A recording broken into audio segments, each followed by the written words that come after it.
What is going on, everybody? Is SCP CRP, aka Lack of Lepers. Let me get myself together here. Wow, a little late tonight, starting a little late, getting a little sloppy. That's no bueno. What's going on? Welcome to the show. This is our Friday night gauntlet stream, where we go over all the SCP articles that were released this week in sort of a synopsis, and then go into just a wee bit of detail regarding these articles. So, I once again want to thank my buddies and my pals, Pixelated Harmony and Almerduk, for helping me out last week and picking up the slack that I left behind because I went to the beach. And that was particularly helpful because as soon as the SCP Wiki opened back up, as you can see here on the 25th of May for posting, we had just a tremendous amount of that.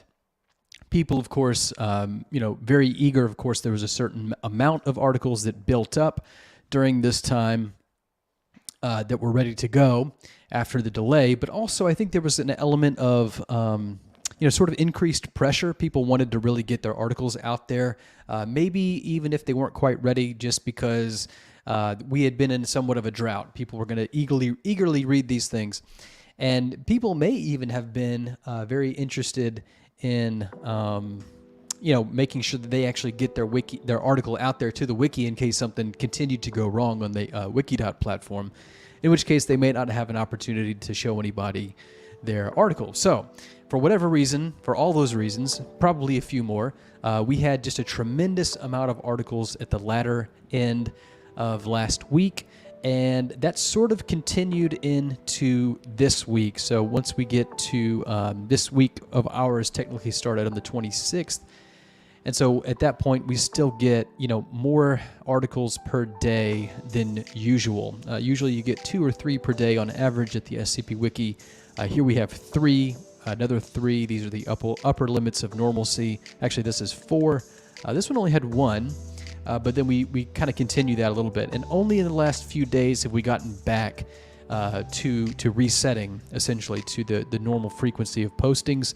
And in fact, let's see, 1 was posted 2 days ago, and then only 2 yesterday. So all that to say that we have a relatively mild number of articles to go through this week. I don't want to say thankfully because I like doing this, but we have 16 in total. 16 in total. Of course, these ending on Thursday of this week. So we will go up until this one. We'll go up through the 2nd of June. So let's get into this because we do have a lot of ground to cover. And if we have any extra time, which I do hope we have, I thought it would be fun to look at some other communities who have put out some articles this week, just in the event that SCP doesn't get us quite through the entire time. I thought that'd be a great opportunity to show some other articles on some other sites that have a much slower, much more relaxed, much more luxurious pace than SCP's bustling urban environment has. So I want to thank you for joining, of course. Really appreciate it. Throw up any comments you have if you read any of these articles, if you have any opinions on them, if you agree, disagree, if you'd like to troll, if you'd like to criticize, if you'd like just to jump on in and say whatever, please do. I do know that people watch this show. Most of the time, ex post facto, nobody really tunes in, except for you, of course, which I appreciate. Whoever you are, you reliable person, you. I do appreciate that. But a lot of people watch this, I found out, after it's posted. So I would encourage y'all, maybe it's not a good time. Y'all have lives out on Friday nights. I have 2 kids, and so I'm not doing anything. Happy just to have some time to myself.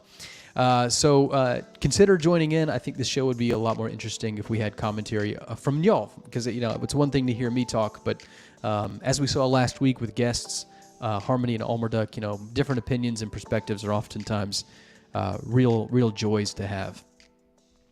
Okay, so let's get through this. So we'll start once again on the 26th of May. I am going to just briefly open this up. This article here, let me make sure you can see everything. You can.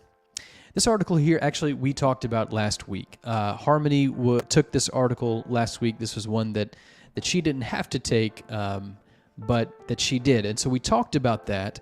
Now, on replay, I was mortified to see that the recording had a nice echo to it, which was unfortunate. And then, of course, because no one really participates in this show, guys, we didn't know that until like 40 minutes in, so very sorry about that. Sorry most of all to Harmony, who did a lot of great work. So, just to stand in for that discussion that we already had about this article, SCP-6362, last week, we're going to turn to our reliable cohort, our reliable peer, T. Rutherford, who does a very, very good job of crit here. So we'll just talk about this. So just to remind you of what this is basically an anomaly where people are victimized by what looks to be a break-in, and there's no real tangential evidence of this, and it goes on and on. The 5-word description I'll be giving to this for this week is, can you describe the intruder? So that's kind of the vibe. But let's get the actual comment, because I think this is a really nice stand-in. It basically says a lot of the things that we tried to say about this article last week. So I'll read T. Rutherford's here, who I respect for posting this. You do a good job here. The core anomaly is compelling, it's terrifying, and unexplained. The naked admittance of the Foundation that they have no idea how this happens or how to stop it really lends to the narrative. You build a very good mystery with Conprox, but a lot of U's in that. The main description is extremely muddled. You juggle the -A's and the -B's when you need to just straight up tell me that the phenomena this is this. Then tell me the conditions. Also, it doesn't really go anywhere. It's mysterious, but not so mysterious that it can stand totally on its own, and it leaves me with nothing. The 3 logs are well written, but give the reader no real hints to the nature of this anomaly, yada yada. So other people agree with this. It's really the only comment on this to this day. So I think this is a pretty well stand-in for, well-oriented stand-in for what our discussion was about it. So having said that, it is short. It is interesting. I really like the picture here.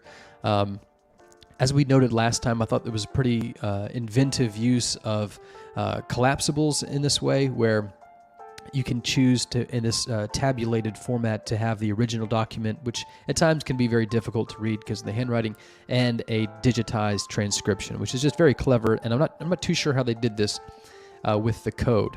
So there are some interesting things. I personally would recommend a read of this article. It's not long. It does have this interesting picture where you see some feet. Like, they pretty much took a picture. They took a picture before they helped this individual up off the ground, which is always a delight. So I would recommend this. I can't remember if Harmony recommended this last week, but I'll go ahead and step in and say that, you should probably give it a read. Okay, so the next one is SCP-6426. So what is this? I remember this article now. This is a carnivorous, pseudo-vampiric harbor tugboat. Okay, so in other words, this is a tugboat that lives in a harbor or around the harbor that is kind of a vampire. It's set in 3 portlands, and it preys upon organic things as well as other boats, and has just a very large and wide array of anomalous attributes and components to it that it can sort of throw into the mix here, and be sort of insertion points for different moments in the story here in the narrative. So let's go through this article bit by bit, line by line. We'll do as the Navy does, and we'll go tip to butt. Okay. So, the Conprox here, I think they're very precise.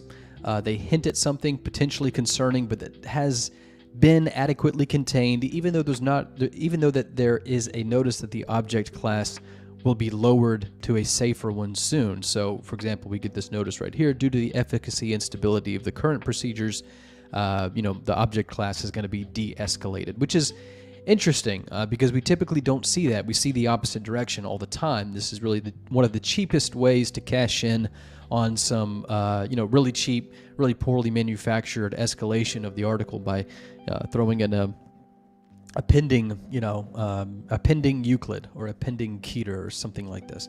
So I just thought this was a nice and charming thing to do, a little out of the ordinary, a little bit of a curveball, and I just really appreciate that because it's it's one thing to escalate. It's another thing entirely for the article to sort of try to downplay itself at the offset and then go on to do some cool things. So I appreciated that. So there are some issues in the conprox that I would like to point out. There's the term a naval ram, and I'm not 100% sure what that is. It sounds very colloquial. It sounds very commonplace, and so I think I know what it is, but I think this would have been a good spot for a footnote, honestly, just to be on the safe side, just to be on the helpful side. It's kind of an obtuse thing, and also so is electrum, which is an element, but that shows up in the conprox and then shows up a lot later in the article. If I search the term, you see maybe at the top here. Do you see that? No, you don't. You don't see that. But there's about 7 instances of this word in the article, so it really comes into play quite a lot later. And I didn't know what it was. I mean, I didn't know if it was a real thing. I mean, it kind of sounds exotic. It sounds like something that you would hear in like a science fiction movie. So I wasn't sure that it was a real thing. Shows you how much I know. But once again, I thought it would read a little better. I thought it'd be just a little, good service to the reader to go ahead and offer them that, as opposed to having them, go and bust out the search engines and do all this work themselves. It's just good service. It's good anticipation to put something like a little footnote in there. It doesn't even have to be but a few words, really. So for these 2 instances, I'm left not really understanding what the picture totally is. There's some gaps, some blurs on the window through which I'm trying to look in this article, and so there's a little pieces of the picture and the logic here that I'm not really understanding. Not sure what the functionality of is. So anyway, we move past that. We get to the description. It's an ambulatory. I have an issue with this word ambulatory. Ambulatory is a term that we use all the time in the medical field. It means to walk. It means that you're walking. If a patient is ambulatory, then that means that they walk. And so we're talking about a vampiric boat, a tugboat, and so it's not really clear how a tugboat would be walking. And this seems like a nitpick because nowhere in this article does it actually literally walk. So it turns out that this term is not used correctly. But that seems like a nitpick, but the reason I want to bring it out and bring it up is because in a later article, much later in the show, we'll see a more talented article, a more careful article, a more careful author with respect to proper terminology, use an alternative word to this very one, an alternative to the word ambulatory, to describe the situation and picture that this article is trying to describe. And kind of fumbling with by the introduction of this word, which doesn't technically fit. But the SCP is an ambulatory, hostile, and sapient harbor tugboat. The structure and surface are in a constant state of degradation, rusting after a number of days. Any blood or blood-filled organs the object comes in contact with will be absorbed into the metal, restoring its appearance. So that's kind of the gist. So that's where the vampirism comes from. The rest of the description, I think, tends to get a little bit haywire and a little bit reaching, with one new anomalous feature sort of right after the other, with no real sense of pacing or care to the additions. For example, we have large ocular organs attached to flexible eye stalks. Kind of brings to mind something like Gary the snail. There's harpoon guns composed of organic matter that are used to impale things. And then we also have cannons that are made of organic matter, but that fire clusters of anomalous species of barnacle that then embed themselves in dead tissue and then convert that dead tissue into what are essentially zombie slaves. So, as you can see, like I said, there's just one addition after the other. It seems as though the author is wondering what all they can throw at the anomaly to make it, more interesting and more capable of the upcoming narrative and what happens, without really having great or well thought out directions in mind. It just seems a little hastily thrown together, not quite approaching the state of cognition, of precognition. So, what's interesting here, what's strange to me is that this anomalous species of barnacle right here, this phrase. I mean, it literally says anomalous species of barnacle. And yet, this anomalous species of barnacle is not given a designation. It's not given a sub-designation. Other things in the article are, so like the reanimated corpses are given the -C, and the -Bs are, if I remember correctly, other boats that this tugboat has assimilated into its anomalous self.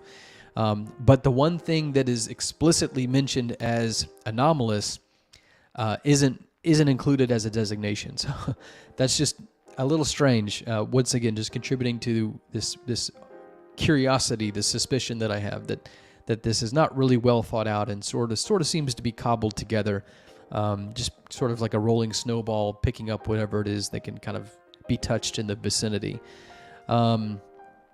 Yeah. So and then these -C instances, these zombies, they sort of have their own powers within themselves, like intra-instance telepathy, mixing and matching their tissues to exact certain effects.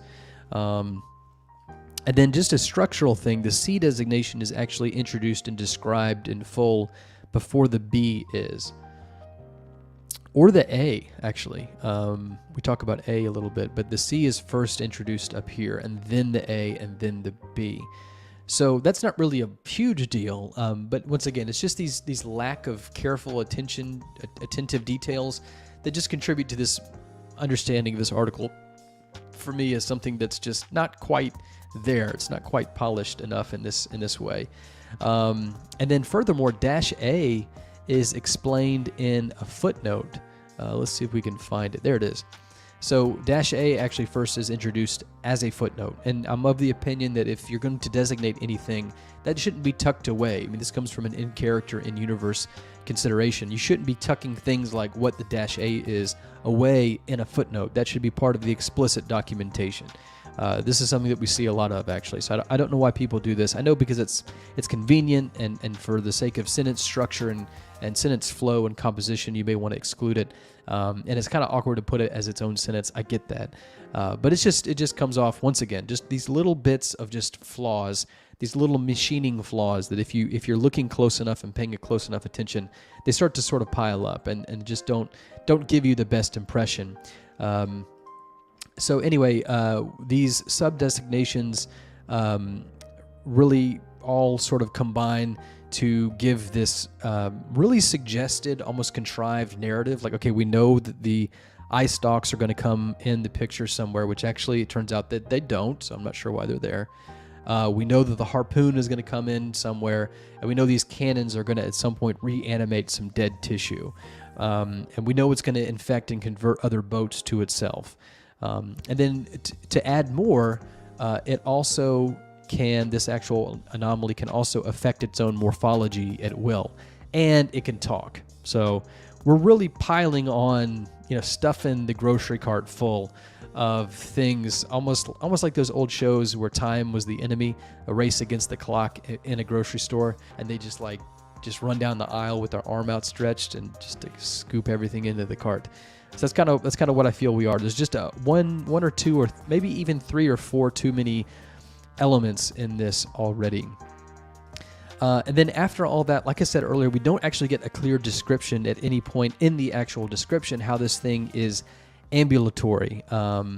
So this makes the word use seem like it was included to be a fancy term. It's for just movement, which ends up working against the article if once again you're really keeping a tight score of this thing.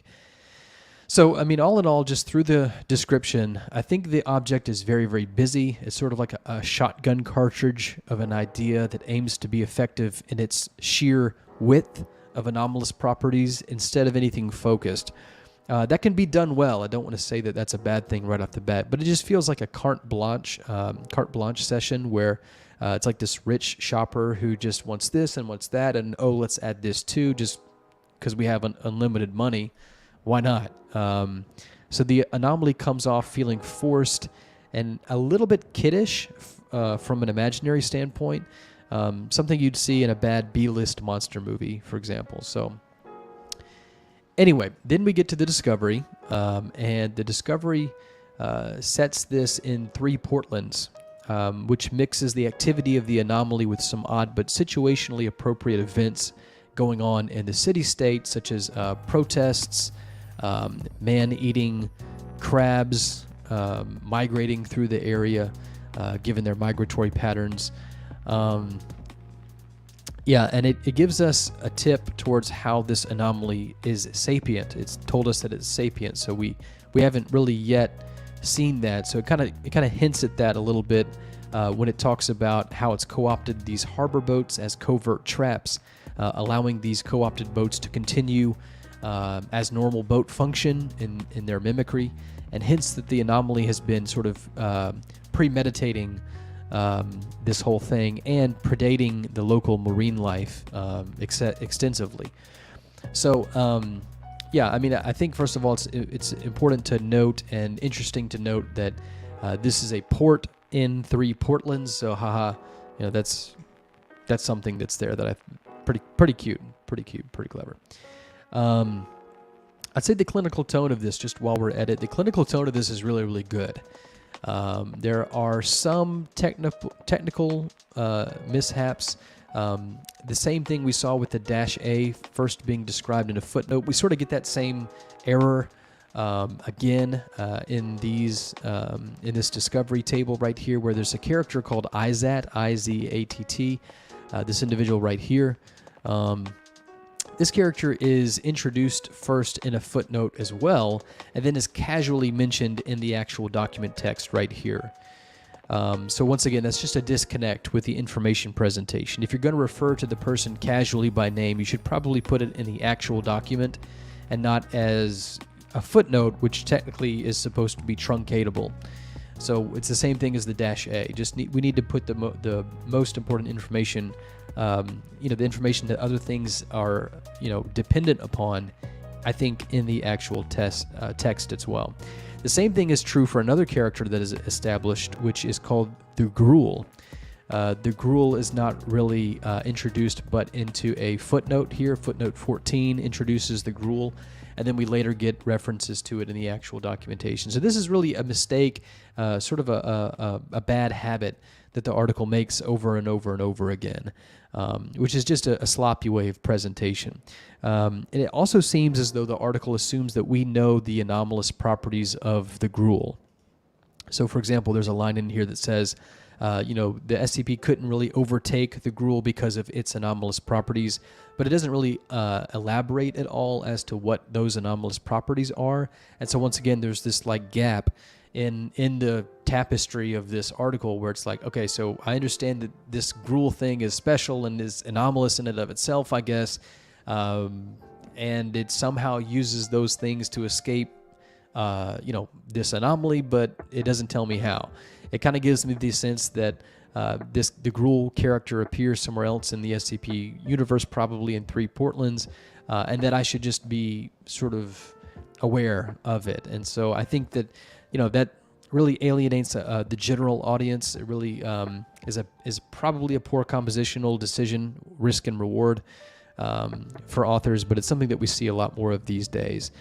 Just a lot of indulgency and codependence upon other articles. So it's just a poor job of meeting the reader. And that's really my big problem with this article so far. It doesn't have the footnotes where they should be, and it puts things in the footnotes when they shouldn't be in there. And so it just throws out these characters like you're supposed to know them.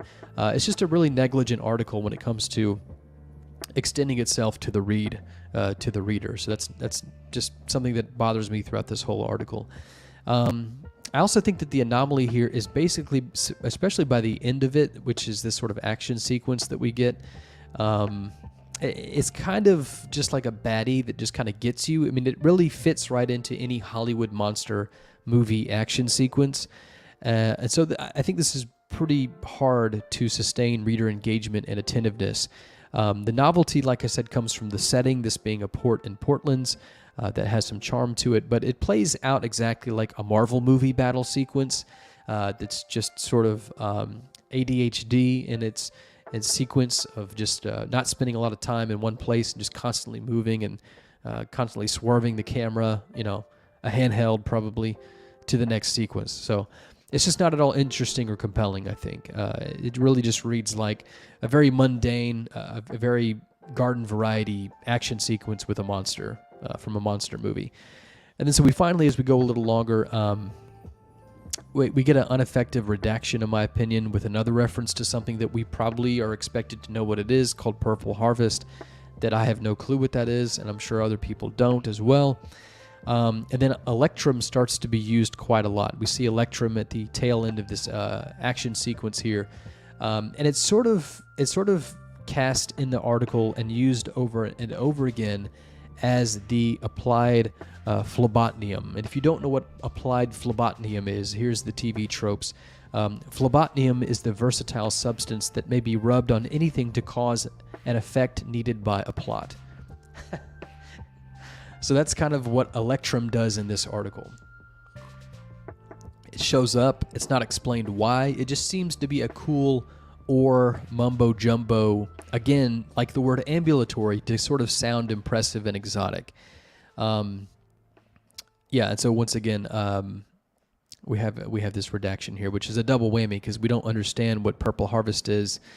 And why would you mention codename Purple Harvest on something that was redacted? It doesn't make any sense. Like, you're supposed to be redacting this information, so like you're supposed to be redacting this information. So why are you footnoting it with additional information that you haven't redacted? It does make a lot of sense. And so then we get an interview, and the interview really goes, in my opinion, full Neo-Lol Foundation, is really where I initially stopped reading. I had to stop reading this, and then I came back to it to finish it, because I like to be a completionist where I can. It's not always the case, but when I can, I like to finish something, just because I feel it's the least I can do for an article, especially if I think it's bad. On the other hand, you don't need to eat through a whole jar of pickles if you don't like the taste of pickles, expecting that maybe at the end you'll get a bite of something different. It's, again, the Simon Cowell example where you hear 5 seconds of somebody singing, and that's pretty much it. It's enough. You don't really hold out for the unlikely event where they suddenly become an excellent singer in the last 10 seconds of the performance. But I did come back to finish this, but I had to stop reading at the interview initially because it was just overwhelmingly bad. Like I said, the characters are full Neo-Lol Foundation. The Shark Punching Center is, let's find that, Shark Punching Center is hogtied to the SCP for no better reason than they both have an aquatic theme. This Dr. Williamson character here is a total joke of a character attempting desperately to be humorous and cutesy. For example, all these stutterings that for some reason the dictator of the Foundation actually adds in here. Doesn't make a lot of sense. Talking to his peers, Toby, you cockhead, you do this, you're the psychologist. I mean, come on, it's just childish. It's just very, very bad, very, very bad writing at all. Not good at all. I mean, so this character, which is sort of the pivot character, it's sort of the constant character, at least in this portion of the article, is just kind of an idiot. As with all Neo-Lol Foundation characterization, there's really only one character, and that's Star-Lord. Every Neo-Lol Foundation character wants to be Star-Lord and mimics Star-Lord and takes cues and character notes from Star-Lord. So Dr. Williamson is that. Ergo, this is Neo-Lol Foundation characterization. It would fit right in somewhere like Site 43, and I get the vibe from the author that they would want that would be a compliment, so whatever. But anyway, so it ends after the interview. The SCP, of course, is talking by this point, saying things like, "You're not those bonehead idiots, are you?" It ends the article screaming, in all caps. So I kind of wish I hadn't come back and read the rest of this, honestly, because this really is just an action-packed and overly complicated article with not a lot going on, and just a ton of detail and exposition, sort of force-fed in order to propel the article and the plot forward. So, for example, we get 21 footnotes, which is way more than average. As I've said, I think the only clever thing about this is the stage setting of it, which is the port in 3 Portlands. But behind that, this really is a punishing read. I think it's pretty abysmal. I think it had some promise in the fact that, like I said, it has a really, really good clinical tone that, of course, is lost as soon as you get into the interview. And the pacing is good at times, with the events having a nice arc and every inclusion sort of at least going somewhere, leading to somewhere new. But ultimately, this is way too informationally indulgent in itself, with references and characters that the reader, once again, is apparently supposed to know a lot about already.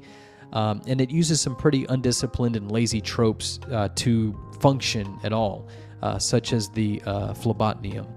So both the anomaly and the narrative seem to be cobbled together in the same way, which is to say just as many disparate parts as possible.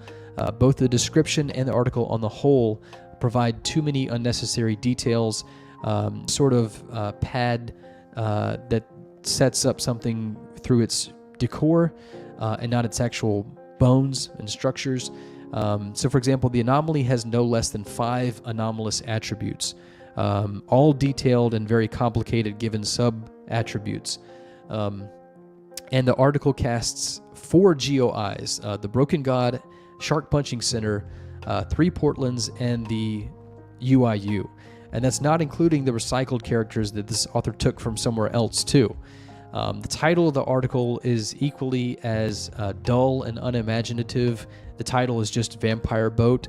And, just getting from that point A, from the idea of a vampire boat, to where the article ends up, which is just like way out there, it's a little bit of a slog to get through. It's not a pleasant read.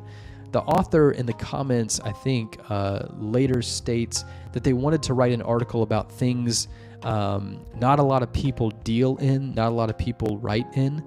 I'm trying to find the actual comment, but the author does later say that they wanted to take something that not a lot of people have written about, and that's admirable, because that's not something that everybody does. But that's more reason to make sure the reader is met with the proper information in regards to things like these random characters and these random references to things like Project Purple Heaven or whatever that was earlier. And whatever this article did have going for it, I think is completely ruined by the interview. It's just childish and stupid. It's very unpleasant, very inharmonious to get through. Tastes bad. It chews bad. It leaves a bad taste in the mouth. There's no really other words, I think, for this than just dumb. The characterization here is just dumb. It's very stupid. It's very bad. So it's a hell of a bad way to reward the reader's time investment into the article to get to the very end and it be this dump of this poo-poo, this defecation of an ending here. But having said that, this I think is a first article. After 5 billion years, I've finally posted my first article. So this is the author's first article. So I think we should always sort of add that. I mean, it shouldn't get in the way of our assessment of the actual article, which I don't think it has. But we should always note that if we can. We all for example, this is why we all emulated other people's styles pretty closely and did a lot of sort of shotgun style grabbing for content. This GOI suddenly is here. This is the site's stock character pile I can draw from. We all kind of did that to get started. So while I think this is a really bad article, that's not to say that it isn't well written at certain points. Like, once again, the clinical tone is pretty good. So it could be interpreted as promising, I think, given this context. And the person has this guy, John Lovett's character, the critic, as his profile picture. So their profile picture, excuse me. So that's a very promising sign. Very, very good taste in characters and TV shows. I think for the author's first here, it is an above average article for a first article, possibly even by far. And so I do think the author should continue to write and work on things like their characters and lean less on, an Avenger-like cast of other site assets, so that it can essentially stand in for itself and not be a stand-in for the interest or the narrative or the plot. Because don't know if you noticed, but all these characters sort of were introduced just when the plot needed them to be introduced in order to get to the next place. So I do recommend to read just for the initiation, right, of this being a new author posting their first article. Like I said, certainly not bad for a first article. And then I wanted to look at one comment in here. Yeah, so welcome to Watch Mojo, top 10 anime battles, the Gruul versus the SCP. That was sort of the action sequence I was telling you about. And so, it's just interesting to see that it came through from more people. Of course, in this context, it's being taken as a positive. I'm not so sure about that. So, but the author does name drop Watch Mojo, which kind of is doing my job for me as a critic. Okay, so that was SCP-6426, the Vampire Boat. Like I said, go read it if you got some time. It is an author's first, so let's welcome the author in. Golf clap for the author having a successful first article, and hey, it being better than most first articles. I'll leave it to the listener to decide whether or not that's enough of a compliment. Okay, so the next one is SCP-6955. Okay, so what is this? First, we got a really nice picture here, don't we? Just very pretty. I don't know if you can see that well. Just a nice either dusk or dawning with that soft sort of purpled hue to the clouds with that sort of inviting and warming crimson that curls underneath the topology of the clouds. Just a very, very beautiful image, and there's some trees sort of scattered along the foreground of this image. So it's just a very pleasing image aesthetically, just great colors, something that someone would want to paint. So I think this is just a nice sensibility for image selection on the part of this author. Just a good job. So what is this actual anomaly here? So this is an exclusionary zone type phenomenon that occurs at night in a UK forest and that is centered on two specific individuals. Okay. And those two individuals are introduced in the containment procedures here. The containment procedures on the whole are simple and I think sufficiently interesting. They do their job well, and just we move right on. So I think the interesting thing about this article is that we're working with very meager, very simple ingredients here. It's essentially an anxiety compulsion effect, but it's made immediately interesting by being so specific on these two people. So, for example, the SCP is a phenomenon that occurs in a forest in the UK. Two requirements must be fulfilled for an event to occur. First is the time of the day, and the other is that both of these people have to be present. So, so when these conditions take place, the clearing will be completely inaccessible to other humans. A feeling of overwhelming dread and anxiety and paranoia has affected all people who try to enter or see into the clearing when this event is happening. So we have, like I said, some very meager, simple ingredients, just an anxiety sort of compulsion effect that is meshed and interwoven into a exclusionary zone. So that's basically the picture here. So the question is, where do we go with that? What are we going to do with it? And once again, it has these very interesting moment in the middle of it all, which is just, it's very, very specific to these two people. So I think initially, just right off the bat, this is a really great and effective way to highlight the relationship between these two people. Why them? Why here in this space? And doing so in a very, clinical tone that's true to the format, where I think other authors would have been a little, a little less careful, a little more careless when it comes to setting up a relationship between two specific people. So I think good job to the author on that. Now, we have in here some great connections of clinical tone. So let me pull up these examples for you. They're talking about the paranoia in this line. The severity is enough that they universally prove unwilling to continue even under threat of termination of contract. Very good, very good. I love the way that's put. I think we could probably rearrange the last so that we don't have a double preposition of with dual of phrases there, and just say under threat of contract termination, just to make it flow a little better. But I think it's a really, really great sentence. So whoever's writing this at this point, I think does a really, really good job with their tone. Although we do have some fumbles in that tone as well. So let's look at this one. They describe no apparent discrepancies between the clearing at such times and the clearing as normal, although it is believed a slight time dilation effect is present, with Grimmer and Dunn professing to spending more time within than past outside. So that really sort of bites its own tongue. It sort of tries to chew through the information it wants to get to, and a little bit of a run on, and then there's some very strange moments. Although it is believed is an odd way to put it. Professing to spending more time within than past outside, than what is experienced outside, than what passes outside. It's just takes a wrong turn or two in there somewhere. So we're sort of those two examples sort of counterbalance each other. I think we're sort of in a neutral position with regards to the finesse here of the clinical tone so far.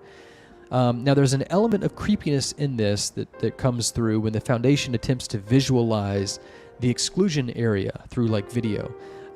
There's really good placement of some unsettling tones in here with these indistinct figures that can be seen blocking the bulk of the frame and faint voices being heard. So it really does choose to focus on and play on this really interesting part of this setup so far. So I think it's good aim, good decisionry by the author. The article chooses to keep the crux of the interest here, which is to say what these two people's relationship to the anomaly and to each other are, pretty close to the chest. The interview gives us enough unofficial detail to sort of get why this anomaly happens, and it ends up being all about love and passionate young adult romance. You kind of get that through this interview here, which I think is a pretty well done interview. I think the last addendum cheapens the article pretty severely. It relies on the introduction of some technobabble when it comes to this Whitaker-Doyle spectrograph thing. So it relies on some technobabble and plot buoyancy to give us a bit more detail that pushes this from a PG into something like a PG-13. Not that I mind PG-13, but I think it was a more effective landing spot to have it sort of suggested and not made so explicit. So, for example, the last line says, let them kiss in peace, you nosy twats. So, taken all together, there are some good moments in here, but taken as a whole, I think this is a pretty sappy article that comes off as very contrived in order to elicit, that awe-like reaction, from what we all understand is going to be a highly progressive demographic here at the SCP Wiki. I think that's really an unimportant quality with regards to the total work, because I don't think that the sort of the pandering and the aiming toward that demographic is really what's wrong with this article. I think there's plenty of things that are wrong with this article besides that. I feel really bad for the Foundation and the person who's assigned to this, because you're basically having to cover teeny bop love scenes and try to be kind of like an awkward peeping Tom in the process. That's just another thing to think about when you read this kind of stuff. I think the strengths of the article are its finesse in setting up the anomaly in order to deliver the character and the emotional payload, as well as the character speak. Once again, the relationship through the dialogue here is very, very believable. They have very believable regional accents, and the overall dialogue, I think, was fun to read through. But nothing really results from this anomaly. It really ends in the same place that it begins, and it doesn't really have any greater force to it than just a way for the author to feature some progressive gender interactions and what is essentially a makeout session. So we get the indication that there are some other bases that the individual probably got to during this, not just second base. So let's compare this, as I've done in other episodes this week, with the recent Love, Death, and Robots episode. You know that show? Love, Death, Robots. Good show. So there's an episode in this most recent season of this show, season 3, where a graveyard sex session somehow creates a zombie apocalypse and a global nuclear extinction. Zombie graveyard nukes. Let's see if we can get any hits. Yeah, not much, but it's a really good image. So, that's certainly going somewhere with a similar sort of setup. That certainly goes places. In fact, it goes too far because I don't want to ruin the episode, but nuclear weapons get deployed as a result of that. So that goes a little too far, which is exactly where those authors wanted it to go, to be its own funny thing. But in this case of this article right here, it really underperforms both as a character study and as a romance piece. The casting of multiple people present in this safe space. So once again, don't forget they're as this says, indistinct figures can be seen blocking the frame. They can be heard talking, and they actually give a notice to the Foundation telling them to let these kids kiss in peace. So the fact that there are multiple people, like entities or figures, sort of in this safe space, sort of like watching these teens do what they do, is a bit weird. It's a bit orgy-esque or just darkly voyeuristic. It just feels a little scuzzy by the end because of this note at the end, which has so many things not going for it. And that's just the worst thing, is that it makes this whole read feel a little gross. If there was somewhere or something else the read was taken to, that might not be the case, but it does end in this way and definitely recolors the rest of the article. So I feel just a bit grossed out having read this, not in a good and effective way, but just sort of like in the TMI. I wish I didn't have to see that. I didn't mean to walk in on you guys sort of way. But it's a short article. I guess I recommend it just because, like I said, there are some really enjoyable parts of it. The image, how the anomaly is machined and set up, I think is by far the best point of this article. And there are some really good phrases, not sentences, but phrases of clinical tone. But besides that, it's basically just two people making out. And for some reason, an anomaly, this exclusion zone, this anxiety compulsion effect mix, is for some reason very interested in accommodating and witnessing these makeout sessions. So it's just a bit weird. And I think that's about all you're going to get out of it, just what I've talked about here. So on the one hand, it's short. You can go read it if you want to. On the other hand, I don't think you're going to get anything else from it other than what I've told you. So not much discussion here, so that's a shame. I think this article, most articles should, if they survive the wiki, probably merit some commentary. We don't see any on this. That's just a shame to see. Sound Chaser, the author here, is someone who we've seen write in the past weeks. I do love that name. I think it's an excellent username. But this person also did the SCP 6915. So this one, if you don't remember this one, come on. SCP 6915. Ooh. This is that description-based carnivorous brainworm. This was in our first week of article coverage. So there's this. This is a really great article, in my opinion. Definitely a recommendation. So there's that same sort of smart and finesse here, but just I think it's a little bit of a lower effort for the author and a little bit lower quality of an offering. But I'm starting to become quite a fan of this author. So just because I don't like one of your articles as much as the other, don't let that bother you. It's just little old me talking here. To myself and one other person, and then like 20 other people who will watch this once I'm done with this. So, moving on, we have SCP-6457. Okay. Oh yeah, this one. Okay. Oh yeah, this one. Let's just take a quick look so we can refresh ourselves together. Yeah, SCP-6457. So what is this? The description tells us that this is a permanent rain cloud over a 500 or so meter radius, and that it sits on top of a cliff in Northern California. So let's get into the article. The first thing we might notice is that in the object class, as we already talked about in this show, there's that familiar up-escalation foreshadowing by the object class itself. It's the old, oh, it's not that bad, oh, wait, kind of thing. So for what it's worth. And then we have a really immediately interesting inclusion here in that we have collapsibles that are questions. And this one asks us if we would like to see the revised containment procedures. So it's certainly an odd addition and also an inversion. Usually you have archived portions in the collapsibles and not revised portions in the collapsibles. So while I think this is intriguing, I think it's also a bit muddling for the read. For example, I'm given the option to see the revised section prior to reading the old containment procedures, the non-revised containment procedures.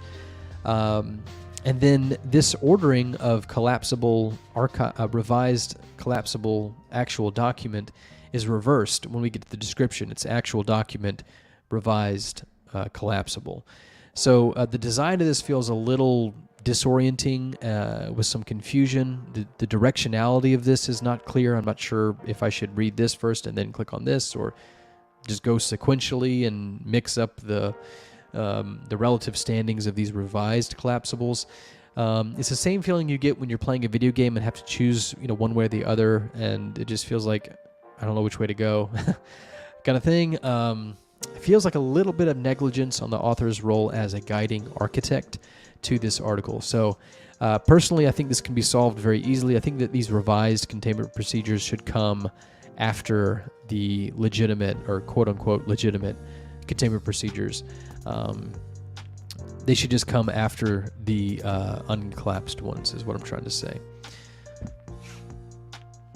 All right, having said that, I'm not even sure what these revised conprocs do besides playing off the object class foreshadowing that we already got up here. These whole sections that are collapsed as revised could easily just be included as simple updates to these sections. But that they aren't just provides an extra step of assumption and grappling for the reader. As you can see, I've sort of gotten snagged on this part of the article when I could have just blown through this section pretty easily. So I have to say at this point that the novelty of these collapsibles has been overridden by some logistical concerns. I think they're unnecessary and that they're essentially stutters in the flow of the article and what it's trying to get across. So it's a little bit of a bumpy start, but once we get into the turns and the direction of this anomaly, it gets very interesting and alluring, very poetic, in my opinion. So we find out that people who are not happy with themselves or with life will be made subject or more subject to a sort of cognitohazard or a compulsion effect to spend more time in this zone and inhabit it without any protective gear. So this harkens back to a subtlety in the conprocs, probably the revised ones actually, that talks about protective gear being necessary. Yeah, so there it is, protective gear being worn. And so we finally come back around to that a little later in the description. And the reason ends up being a sort of acid rain exists in this zone, but one that is more complete and that will erode an individual like completely, not just, piecewise, not just pinprick-wise, but just totally get rid of the individual. So that's also a little interesting. Nice little curve ball to throw into the direction of this anomaly as well. There's at least one really great line in here. The rain itself has the anomalous property of dissolving any foreign matter introduced into the environment, as well as reforming any matter removed.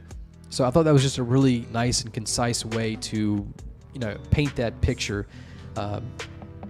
It's just a novel way to say this, I think, something that we've heard said a lot, so it's always nice to see different takes on that. However, the author kind of ruins this because the next two sentences say the exact same thing. Any foreign matter introduced into the radius will appear to melt. If any matter is removed from its current position, it will reform. That's exactly what this nice sentence already said. So it just repeats itself just more voluminously, as if they felt the first sentence that did a really good job was unfortunately too brief or compact for the reader. So I personally don't like this repetition. I don't think it's necessary and feels like the original statement, as I said, was almost a perfect sentence. In addition, these longer sentences also fumble the clinical tone. We have a bit of a long-winded description here. If any matter is removed from its current position inside the anomalous area, it will... it will reform where it was originally, appearing to be reconstituted via rainwater. So just, for example, if one was to pick up a rock from the edge of the anomaly, a rock would dissolve Yeah, it's not a run on like grammatically or syntactically, but just the idea sort of gets run with, and it needs to end. It needs to have a period. It just feels a little rickety, a little unstable. And so finally, we get to an image. I love this image. Looks really good. I don't understand why it isn't at the fore of the article, though. Typically you would see these things up here. I don't really know what it's doing in essentially the middle of the article. But at this point, it seems as though the author is making pseudo sort of subversions just for the sake of doing them, really for their own sake. Once again, we could point back to the collapsibles, for example. They're just kind of there because they're subversive. And same thing with this image sort of floating in the middle of the article. If there's a deeper reason for it being here, I don't know what it is. But once again, we get past really the sort of axle troubles of this, and the engine of this article and this anomaly starts to purr, and really in a nice way. We get introduced to this -A, which is a human corpse. And the human corpse is at the center of this zone that has this perpetual acid rain that dissolves everything. So that's pretty cool. But then immediately there's a pretty poor job of polish in a couple of lines that'll be right next to one another that we'll see here. The corpse possesses injuries typical of blunt force trauma to the head and chest, as well as drowning, as well signs of. So you've got as well, I mean, right next to one another, barely separated by a period. And the rest of the sentence also is pretty low quality in clinical tone. As well, signs of initial breakdown stage decomposition are seen on the corpse. So it's just two passive voice, and you have this sort of cluster complex of adjectives: initial breakdown stage, decomposition. I mean, that's like a 3-adjective noun here. Just doesn't, the ordering of this is bad. You could easily rearrange those exact words and it'd be a lot smoother. So the article sort of, it's very jerky of a ride. It has a great moment, you feel like you're moving, and then it's sort of like jerks, almost like the clutch is not working correctly or something. I don't know. We have a lot of fluff in the clinical tone, a lot of words like actual, actually, the actual exposure in this article. So the corpse possesses injuries typical of a blunt force trauma to the head and chest, as well as drowning, as well signs of initial. Is bad enough, but we do get actual exposure time. We need to get rid of those. They're not really necessary. Just always remove those extra fluff words because they just meander the statement. We have more run-ons of clinical tone. Unfortunately, SCP was first discovered after the disappearance of two teenagers who frequented the area around SCP-6547. I wonder if this person corrected these things, because I'm going back and I'm seeing that they're fixed. So that's nice. Let me look at my notes, because I think the initial statement was different. Oh, no, it's not that. Look, let's read it again. The SCP was first discovered after the disappearance of two teenagers who frequented the area around SCP. So it's kind of redundant. We know that they were first discovered after the disappearance of two teenagers. We understand already that they were already around the SCP, around the anomaly. Otherwise, they wouldn't have been there found. So anyway, I kind of fumbled that myself. But on the whole, I think the article needs a lot more grit and polish, a finer grit. There's a lot of spelling and grammar issues. There are some questionable formatting decisions that I don't think really play the way the author intends for them to. There are missed spaces and a few missed lines in here. Let's see if I can find those. Once again, I always have to be careful because people can come back and correct these things. No, here it is. There's a spacing issue right there. It's nothing big, but it is there. Just needs more polish. The tone is mangled pretty consistently, and we have numerous instances of repeated information that really don't need to be there. I showed you those.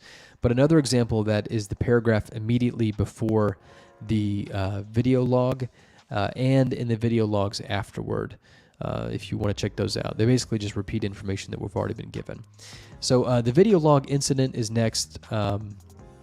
I think it's logistically confused in that it says an employee is able to bypass security because there's a security blackout happening. The whole security system is down, but it also notes that this is a video log and that it's being recorded by backup cameras. So it kind of seems a little confused. Like if you have backup cameras, then you still somewhat have a security system, and the whole thing isn't down. And if you have backup cameras for your security system, why don't you have backups for the rest of the security system? Why didn't they go up either? I don't know. It just seems sort of like the plot needs cameras here, and so it sort of finds a way to put them there while removing, equivalent technological capabilities in the same setting, just a little bit down the road. I don't know. It's just a little weird. It just seems a little forced. And then Addendum 1, I think it also dampens the quality of the article as well. As you can see just from the title of this excerpt here, it's an exposition note, but it goes into a lot of newspheric babble in order to essentially establish what we see in, sort of, once again, Hollywood horror films like, I'll give you an example, The Grudge. It's this whole like vengeful ghost trope, although here the vengeance is replaced by sorrow. So how effective and important is the newspheric academics if it just ends up describing something very folklorish and easier said in layman terms? I don't know. I don't think the newspheric inclusion here helps with that at all. I think it just confuses that. We're all very familiar with that sort of grudge-like idea, and so just seems like the author is just recycling another idea and putting it in sort of a newspheric packaging, and it being recycled is supposed to be a selling point. I don't think that works. The whole passage here is, again, already sort of implied by the actions of the article, and so isn't really necessary at all. This would be, I think, a better time for some show don't tell and a little more restraint. And then to end the article off with, we have another question collapsible. So we'll click this. It's not really clear what that is doing here. Why do you have to hide the additional addendum? It's not like there's leveled credential checks here. Doesn't really seem to need to be here. There's not a credential lock. It's just sort of haphazardly there for its own argumentation. It just sort of is there with no real explanation or reasoning. And once again, and again, and again, and again, and again, and again, and again, this part tells us subtext that we already get, that we already understand, that we already know from the read previous. So I think that basically sums up what I think about this article. I think it's a truly interesting anomaly. I think the anomaly here is incredibly evocative. It's very lively. That's a pun. But there's a ton of rust on this article, and it definitely feels like it could have run through some crit at least a few more times to become a little more presentable and to sort of do that anomaly justice and keep up with its sophistication. This could be a very attractive anomaly, but I think it needs some restoration, some love, and some care before it can get there. So ultimately, I don't recommend this read, SCP-6457. However, this is also a first article, so if we go down to the discussion here, the beginning, the first work on the main site, wow. So once again, I don't know if this happens very often, but we've got two new articles in a row. Does that have anything to do with the wiki.dat outage? I don't know. But so once again, on the merits of the article itself, I don't recommend it. But because this is a new author, maybe you should go read it. It's relatively short. And it's just nice to sort of do this for the sake of writer initiation, just to sort of have that grasp on the author's eventual oeuvre and all the things that they'll put out. You never know. Rounder House started out with the Beast Pits, so it's very fun to remember the Beast Pits to this day. So for those reasons, just as a nice starting points, I think it's a nice thing to read people's first articles. So it's a really great anomaly, really poor treatment. In the context of it being someone's first, I think it's ultimately promising because not everybody has an interesting anomaly. Just first thing going there. So, all right, and then some probably probably pretty good crit here. I don't remember what they say. All right.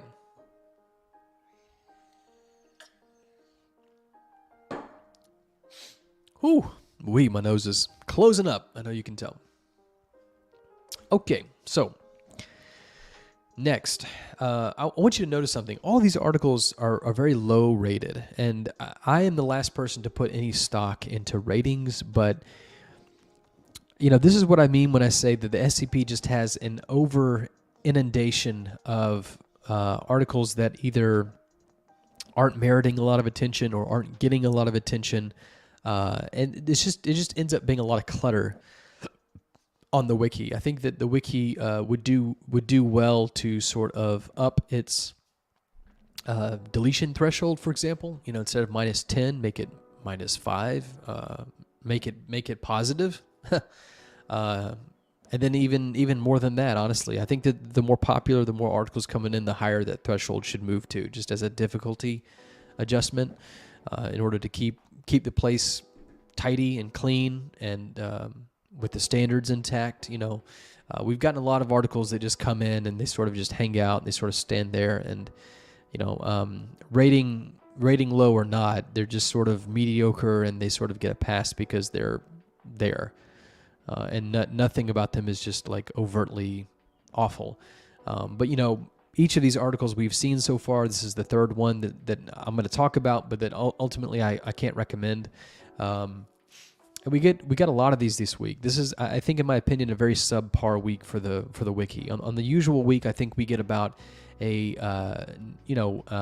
9-1 split. So 90% of the articles on a given week are anywhere from bad to just kind of meh, and then 10% of those are good.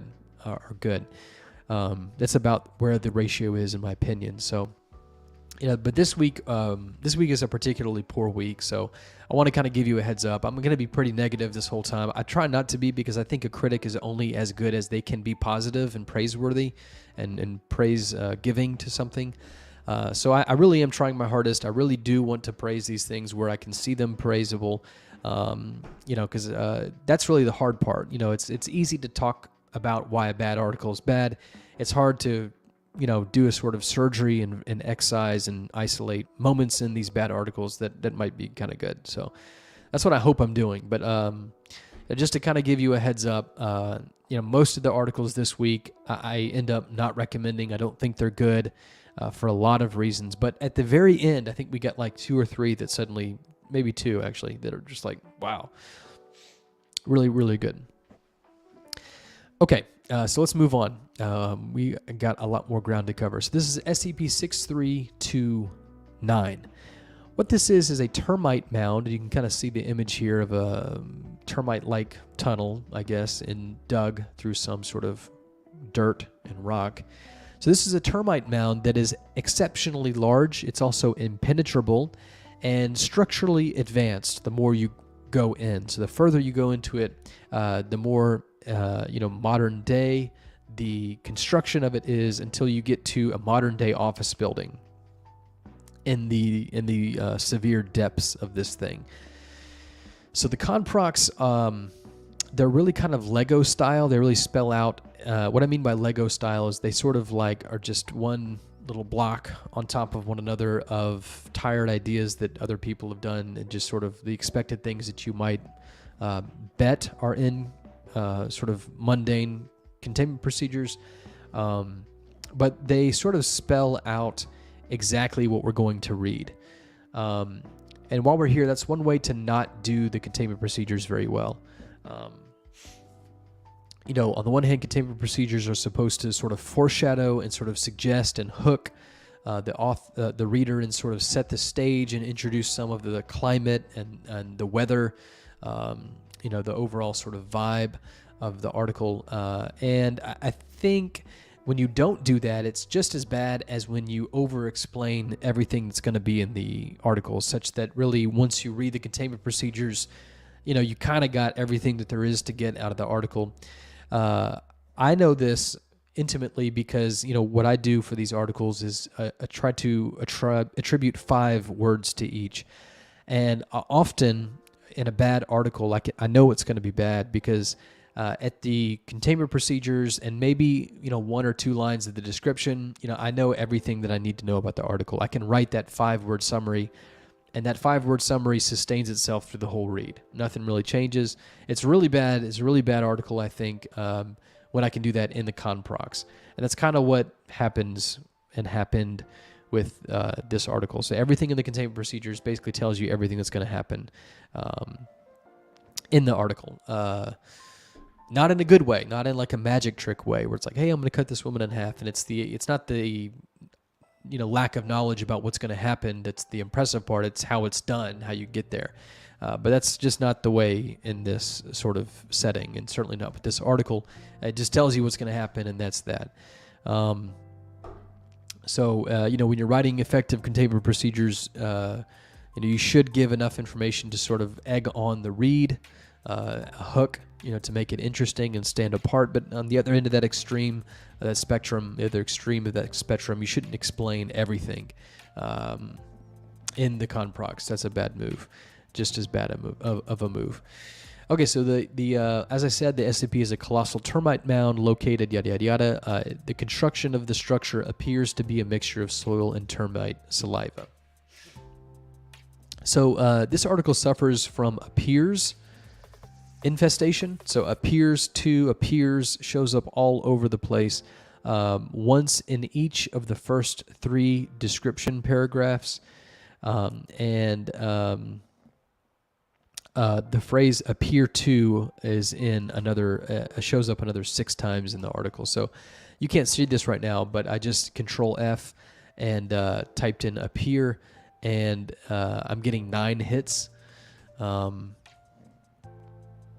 Appears to, appear, like there's 9 of them here. Can you see that? Yeah, you can. Okay. So this article suffers from appears infestation. It's distracting, and it tells me that the author is not paying attention. It's not unlike shining a light in a hole and uncovering a bunch of termites. It's an infestation. It's everywhere. There's really no need. There's very rarely a need to use the word appear, particularly in descriptive contexts for SCPs. And so this one just has it all over the place, really ineffectively. Some of the uses are directly contradicted by the following information. Like, for example, SCP instances, the -A instances, which are the actual termites, which are sort of humanoid and can walk upright, of course. They appear to be sapient. So they appear to be sapient, but later on, we're having a phone call conversation with one of them, who's speaking, in English. So, of course they're sapient, so not only is this plagued with the appearance problem, but they're not even correct uses of it. They're just contradicted, some cases almost immediately. So the 3rd paragraph of the description, let's see if they fixed this. They did not. So this is a run-on sentence. Pretty bad. SCP's interior appears to take the form of a massive modern office building housing an unknown number of floors comprised of several different types of rooms ranging from open areas containing dozens of cubicles to break rooms. My God. It's a little bit of a run-on. And then we get a lot more instances of bad polish. SCP houses large termite-like creatures. This is a termite nest. They're termites. Designated as SCP-A. The -A instances are capable of standing on their hind legs in a bipedal position at an average of 185 centimeters tall, but appear to prefer to traverse the colony while walking on all 6 legs. The entities are able to stand on their hind legs for extended period of time, and we just got that information already. You just told us that again and again. So essentially, these termites are human in their behavior, and the description goes on to tell us they're doing very human-like things at human-like times of the day. It gives us a schedule broken down by hours and tells us what these human-like termites are doing, exciting things like waking up and going to bed and going to work in between. So they abide by a schedule. That's very exciting. So there's a line in the discovery section, I think, that should probably have been in the conprox. sort of this one right here, the exploration of the SCP has been discouraged through social media, and rumors regarding the mound have been dismissed as urban legends. That line goes in the conprox. And even then, it's still sort of like that Lego sort of conprocking where you just throw on like, okay, you know, exclusion zone, fence, security guard, camera, you know, disinformation through social media, whatever. It's just like Lego blocks that you just pile on top of one another. They're all pre-cut, totally interchangeable. You know, they can go in any order. And, you know, as you know, if anybody's been around a toddler or a young child who has come upon a pile of Legos, the way they will put together Legos, you know, it's just any color will do, any shape will do. It doesn't matter, just as long as they have connectability, which they all do, just throw them on, and that's kind of what you get. So it kind of reminds me of what's happening in containment procedures like this. And sometimes with anomalies, too, where people just throw on the most prepackaged, pre-cut, you know, sort of connectable and interchangeable stuff. A lot of Lego kind of stuff going on here.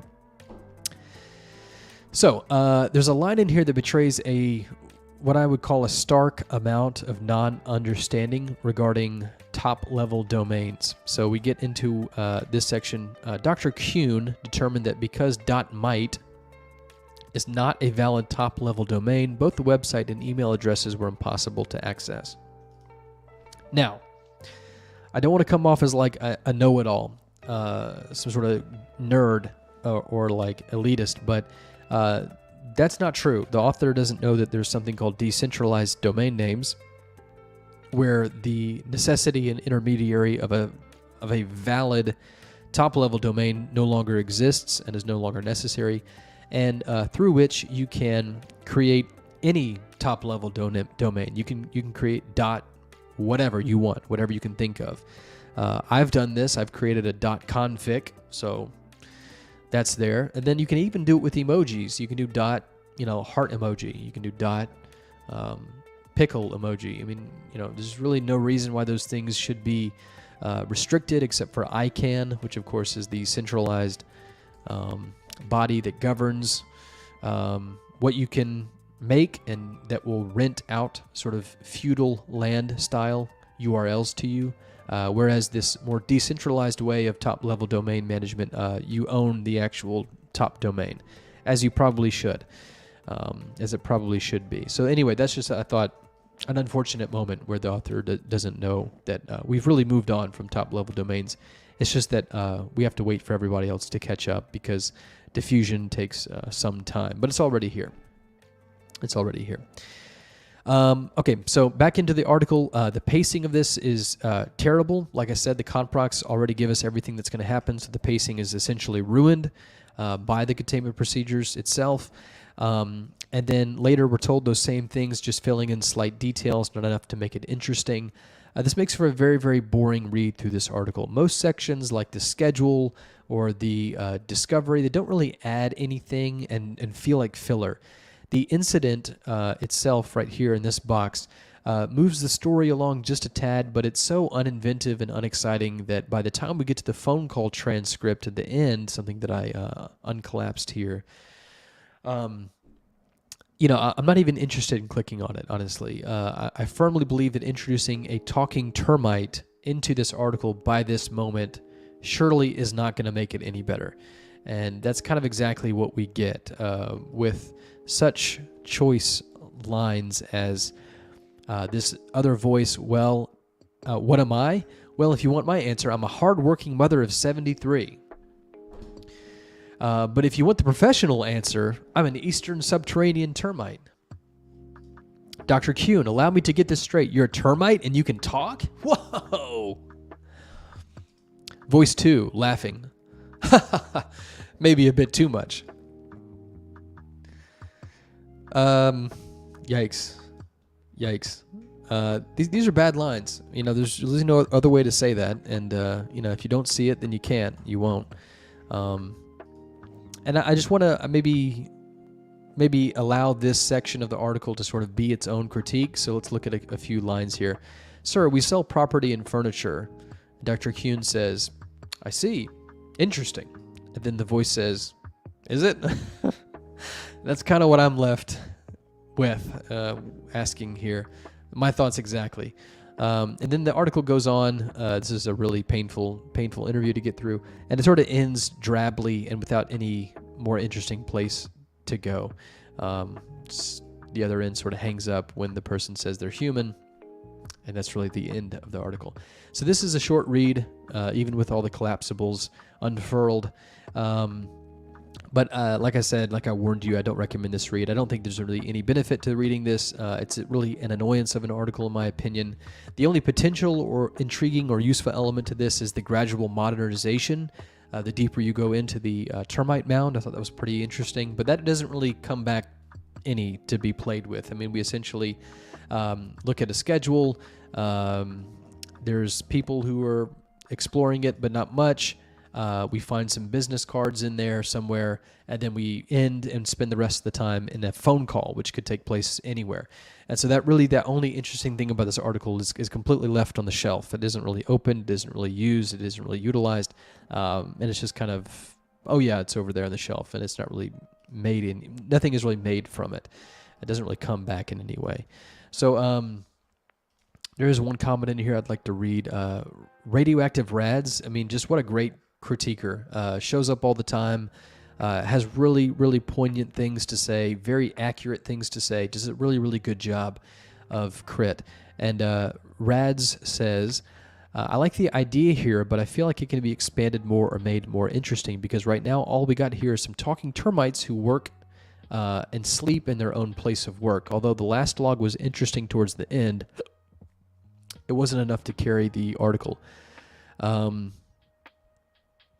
Yeah, what makes them different from us other than being insects? What does this imply? There's a lot of meat left on the bone, we could say, and these questions from Rads sort of highlight that fact. So, 6329 I think is not good. I don't think it's a good article.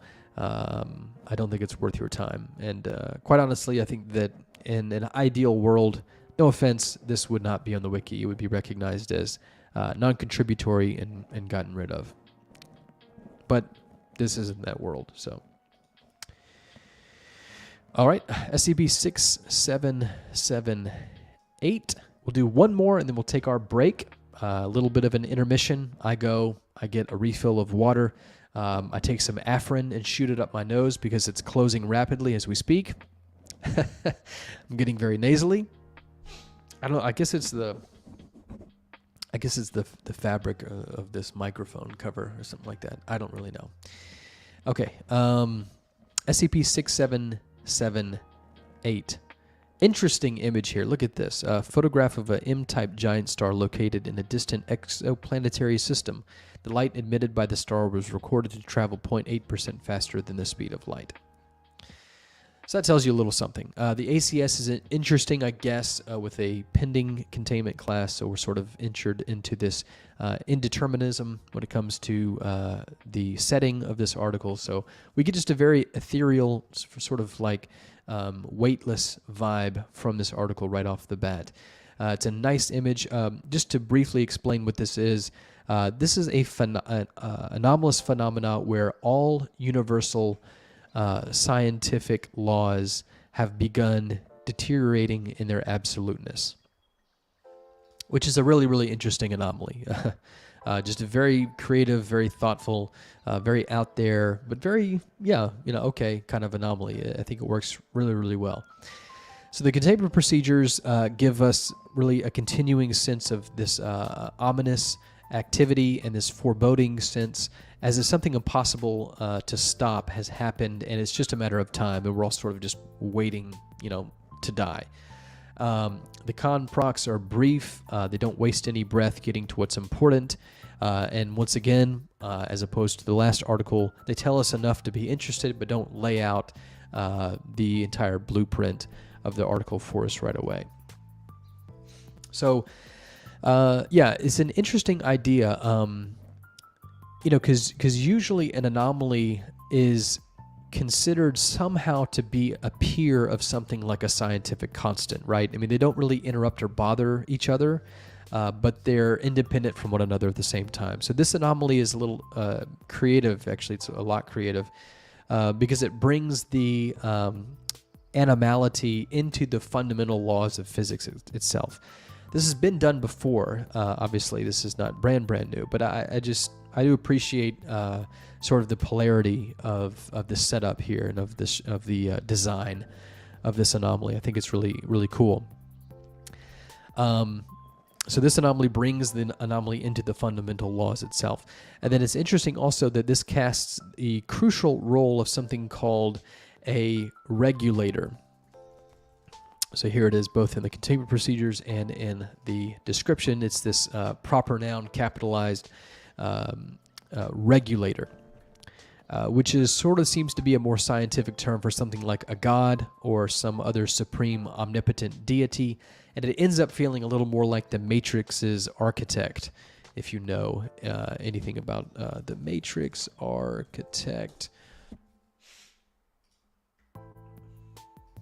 You know, this guy. It's kind of what I get when I read this article and look back on the term regulator. Okay. So the only addition to this very lean article, besides the containment procedures and the description, is this expedition transcript, essentially an exploration log. So we are immediately sat down in the action here, again in a no-nonsense, pedal to the floor kind of fashion. This is excellent flow to the article. The author is very decisively getting the reader to the point while giving the whole thing and the whole experience room to breathe. The transcript is gripping and it's heavy with a tension almost immediately. There's great imagery and visual descriptions here. Like, for example, let's take a look. All three agents cover their eyes as a bright white light accompanied by neon streaks shines through the canopy. Just really good word and image construction here. And so we're taking on this sort of stellar journey in this faster-than-light pod that is trying to get to the center of the universe so that it can meet this regulator and try to figure out what the hell is going on. That's kind of what this is sort of telling us in so many words. I think the pace kind of changes once the crew hits this cruising speed. They kind of come out of this bright white light accompanied by neon streaks shining through the canopy. It's kind of like the light speed field you'd see on something like Star Wars or something like that. They come out of it, and then this sort of changes the whole tone of the article when they come out of the light speed, and they're sort of sitting at this cruising speed. We, the reader, are likewise taken out of the streamline of this action and put in a more casual pace and tone with the occupants of the vehicle. And these occupants are making sort of small and social talk with one another. So I think it would feel like a little bit of a lull in the pacing, but it's just nice because we've really just been thrown into the deep end of this cold water pool, just immediately. And this is the first time we can really sort of gather ourselves and take a deep breath. So in some other authors' hands, I think this could be sort of an arrhythmia with regards to the rhythm of this article, but it's just so well done, and it's such an impact and such a jolting way to start the article, just throwing us into a lot of action. That is actually kind of nice. I kind of like that. So I don't think it actually slows down quite at all in this point, which is good. So everything's going very well in this article up to this point. And then in addition to that, something that helps that fact is that the dialogue here is very lively. It's very good. I especially like the translation of certain phrases into this thing called UT, which is Universal Tongue, that these people are having to practice their dialect in. So I just think that's a great omni-language literary invention by the author. I think it's a fantastic job. So again, we have fantastic imagination and just really great descriptive imagery going on here. So let's take a peek at that. The structure itself appears to be a wall stretching all the way across observable space and encompassing all sides.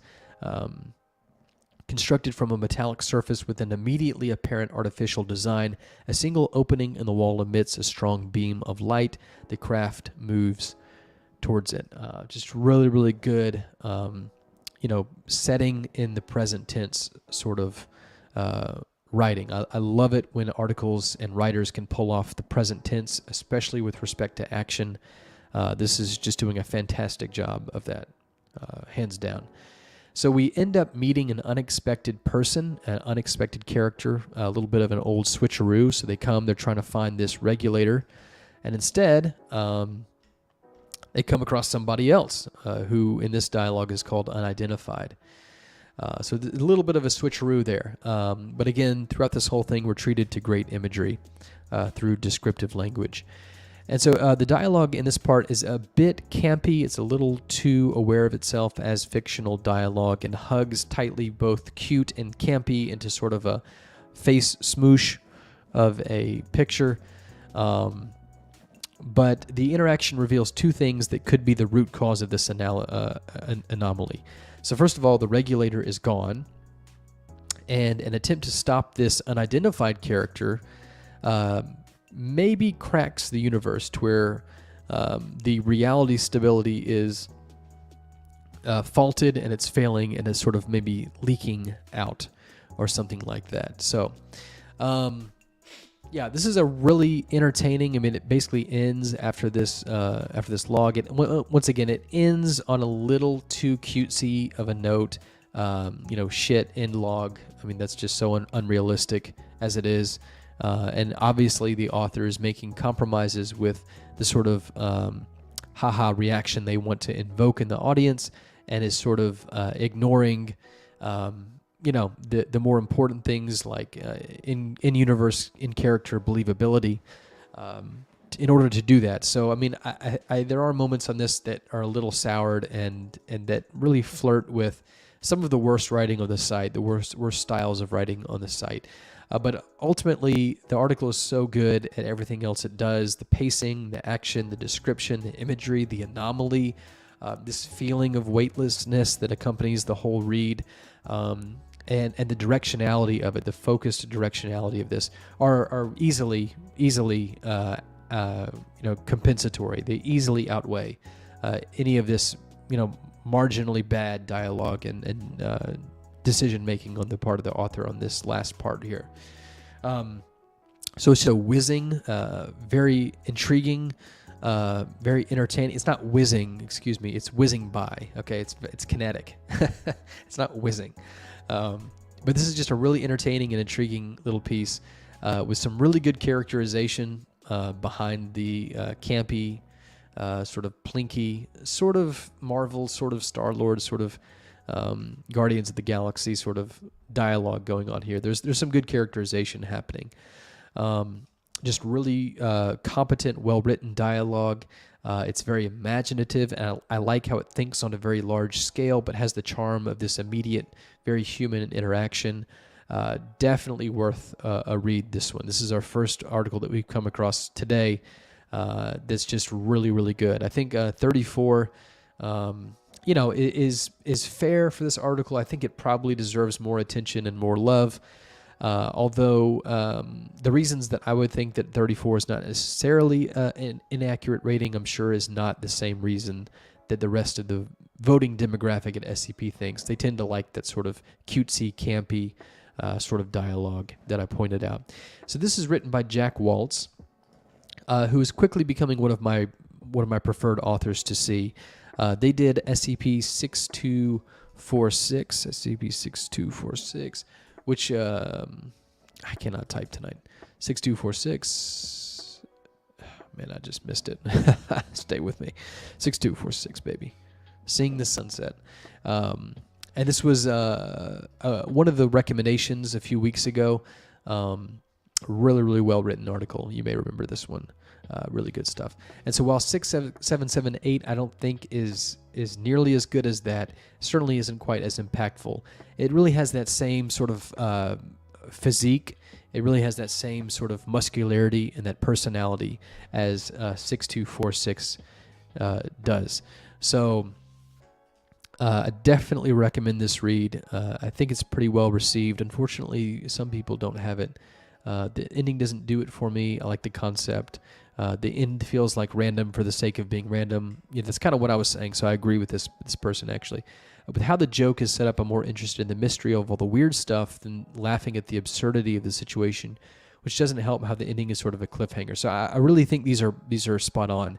I'm surprised to see these criticisms stated here, because really this is the decision that Neo-Law Foundation is based off of. You really take the more interesting and fidelitous parts of the genre and the writing experience in something like this format, and instead you sort of kick it to the side and you stand in this sort of comical and cartoon sort of zaniness that would rather pay attention to one-line, jokes, the punchline at the very end of the article, as opposed to exploring some of this more substantial, this more interesting and compelling directions that certainly this author is capable of doing very, very well. So, maybe it's because we just read a bunch of bad articles, but this one certainly is a recommendation.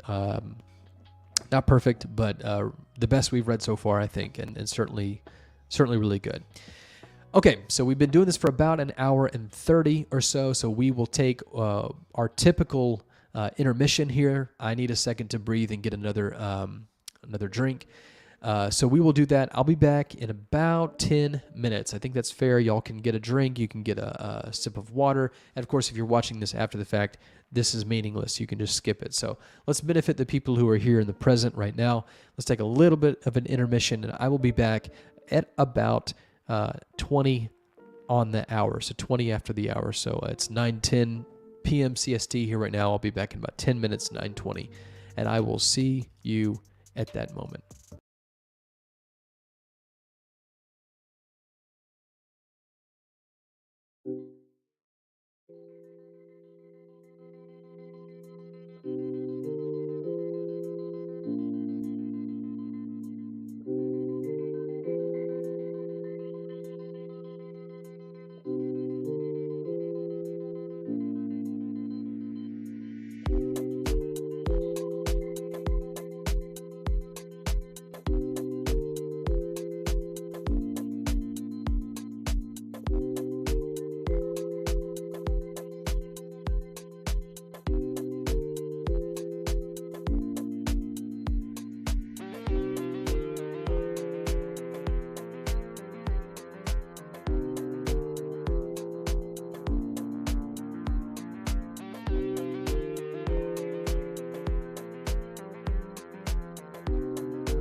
Okay.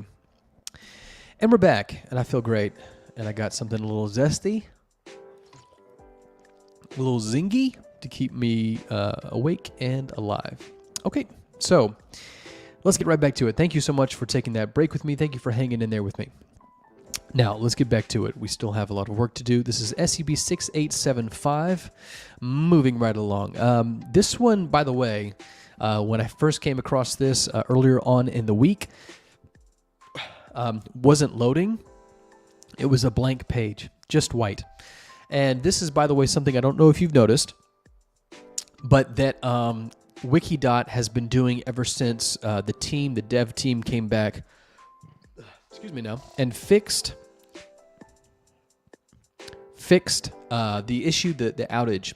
Ever since then, sometimes when you edit a page and you save it and you go back to that page, it's completely gone.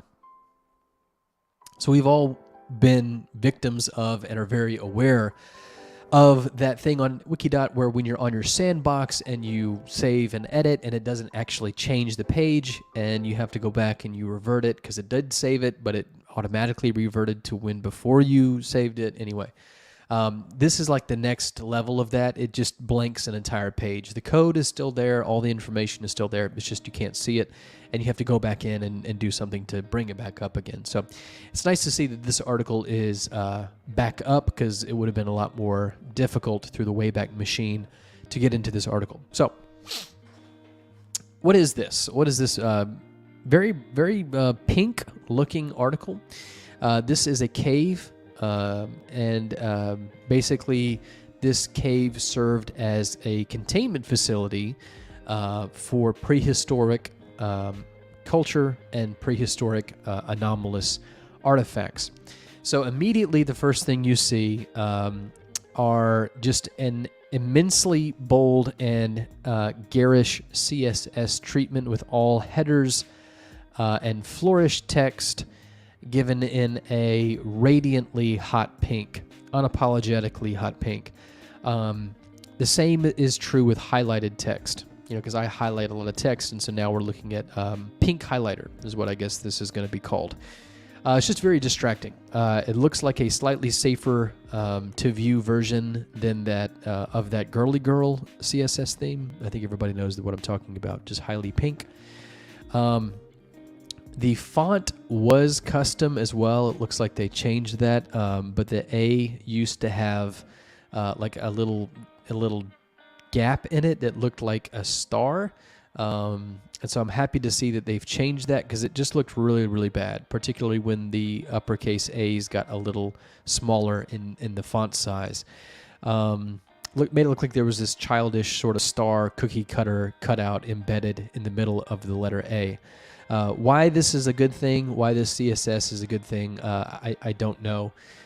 It's basically trying to make an argument for the article that's based on sort of like gestures and sort of just eloquence that sort of captures your ears and your passing thought, but not your heart. That doesn't really do anything for the actual content or quality of the article, and seems to want to try to get by on just these very, very out of character, very cheap CSS treatments that the time of which could be better fit and utilized towards the actual writing of the article. So don't tell me for a second that the CSS didn't take a long time. And while that's one argument in the direction of appreciating what we see here, this is a writing site, and your legacy as an article hopefully isn't going to be the visuals that you put into it, such is the case for the admonition hub. Its legacy is essentially a visual one, which is not a good thing in a writing site. But anyway, now that we've gotten all that out of the way, let's try to get into the actual material of the article. As you can see, the containment procedures are incredibly short, incredibly brief. They're short, they're not really punchy, they're a little snoozy. I think this is the only case I would argue that if you're going to put this little effort into the containment procedures, you probably should just skip them. And I say that with some difficulty because I certainly am not of the camp that thinks that containment procedures should be done away with. I think that people should learn how to do them. This author, in my opinion, after reading these containment procedures, is of the camp that doesn't want to have containment procedures, but doesn't think they can get away with completely just omitting them. And so we have this, which is fine. Once again, it's sort of the Lego building block approach to containment procedures. But I mean, it's you could very easily add something in here if you thought about it enough. If you really wanted to, you could add something in here that makes this a little interesting. A little more stand out than just the minimum effort possible to these containment procedures. So it's been sealed off. People with a certain clearance are authorized to enter it, which is a little weird because if you're level 5, that is to say you're an O5, you're really not supposed to be going to anomalies and like interacting with them as a matter of institutional insurance and safety. Anybody else trying to get in is detained. I mean, I think that honestly, after having read this article, there's a lot more in the description and the content of the article that you could probably pull a little bit more containment procedures from. So I just regard this as remarkably lazy. Once again, we aren't helped really by the fact that it looks like the person spent way more time on the looks of this article than the actual content. Once again, we have to go back and I have to do a full disclosure. What do I think about top, down, under? I really don't have a lot to say about top, down, under when it comes to this person as an author.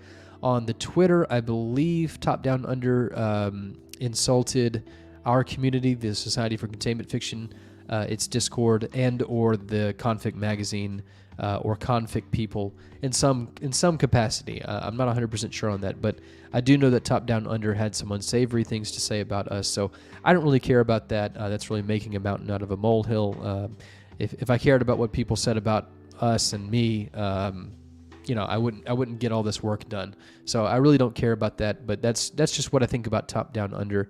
I don't have really any introduction to the person as an author, so this is basically it.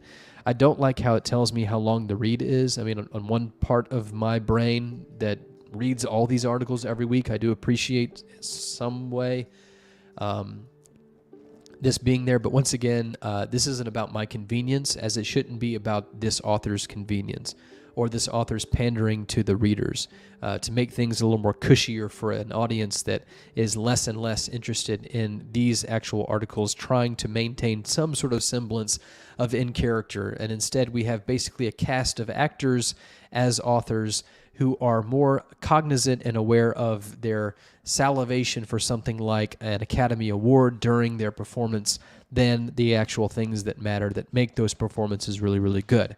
So we have actors here who can't focus on what makes good acting good, and instead are more focused on and more interested and more occupied in thought with the Twitter sphere reaction to their acting than their actual job of acting. Just while we're on the visuals up here again, I'll say the disruption class of Vlam green bar here looks terrible with the pink. This is just sort of a vestigial remnant of the ACS design, and it shouldn't even be there. You should just take it out, or you should add it in here somehow. This as its standalone bar, and it being green, is just awful, just terrible. Let me get a nice little zing. Okay, as we said, this anomaly is a cave previously occupied by prehistoric humans, and that features what is concluded to be rudimentary containment chambers. The rest of this article is seamlessly and a bit expectedly an account of those anomalies previously contained in these rudimentary chambers. There is an ancient cow. There is a chamber with animate toys. And someone who makes animate toys. There is a raptor in one of these. There is a lost modern Foundation researcher from the Department of Temporal Anomalies in another. And the last one, I think, contains fire. And then the article sort of changes to a higher gear when the remainder of this exact table's contents is separated into its own addendum called Further Explanation and we are asked to re-input our credentials, these being level 5 credentials. So once again, I guess that's okay that we are level 5 in character in universe here, and we're asked to put them in again. Okay, whatever. And so when we put these in, we get to a warning that tells us again that these are level 5 classified after we put in the credentials of 05. So I mean, this just like structurally is very, very errant. It doesn't really understand what it's doing and seems to be very confused. But we get through all that. We get to the rest of this table that basically picks up right where the other one left off. And the assumption here is that these are going to be really more interesting and things with a little more gravitas and more consequence than what we just read. So these items include the Jonathan Ball Sheaf of Papers 001, played straight, just thrown in here.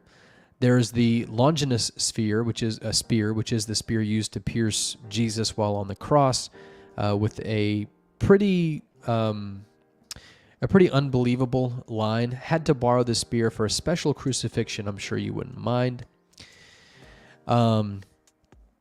And we also see some sort of wooden sculpture here, a mammoth skull that penetrates others in a certain radius, and a modern office scene complete with an IBM PC that belongs to some obscure character named Aaron Siegel from DJ Cactus's Aurora Boreas, apparently. And that has a sketch of the Foundation logo next to it that is blurred until you... Nice little gimmick and trick here with the CSS where you hover over it, I guess. So that's the end. That's the end of the article. So this is one of my least favorite operations that articles will take for themselves and do, which is to say it creates sort of a coffer for filling it with pseudo-anomalous objects of interest. And these things, it's not like 914 where it's a coffer for other anomalous objects, but that actually do something, that actually like have a lot of cleverness and character to the operation.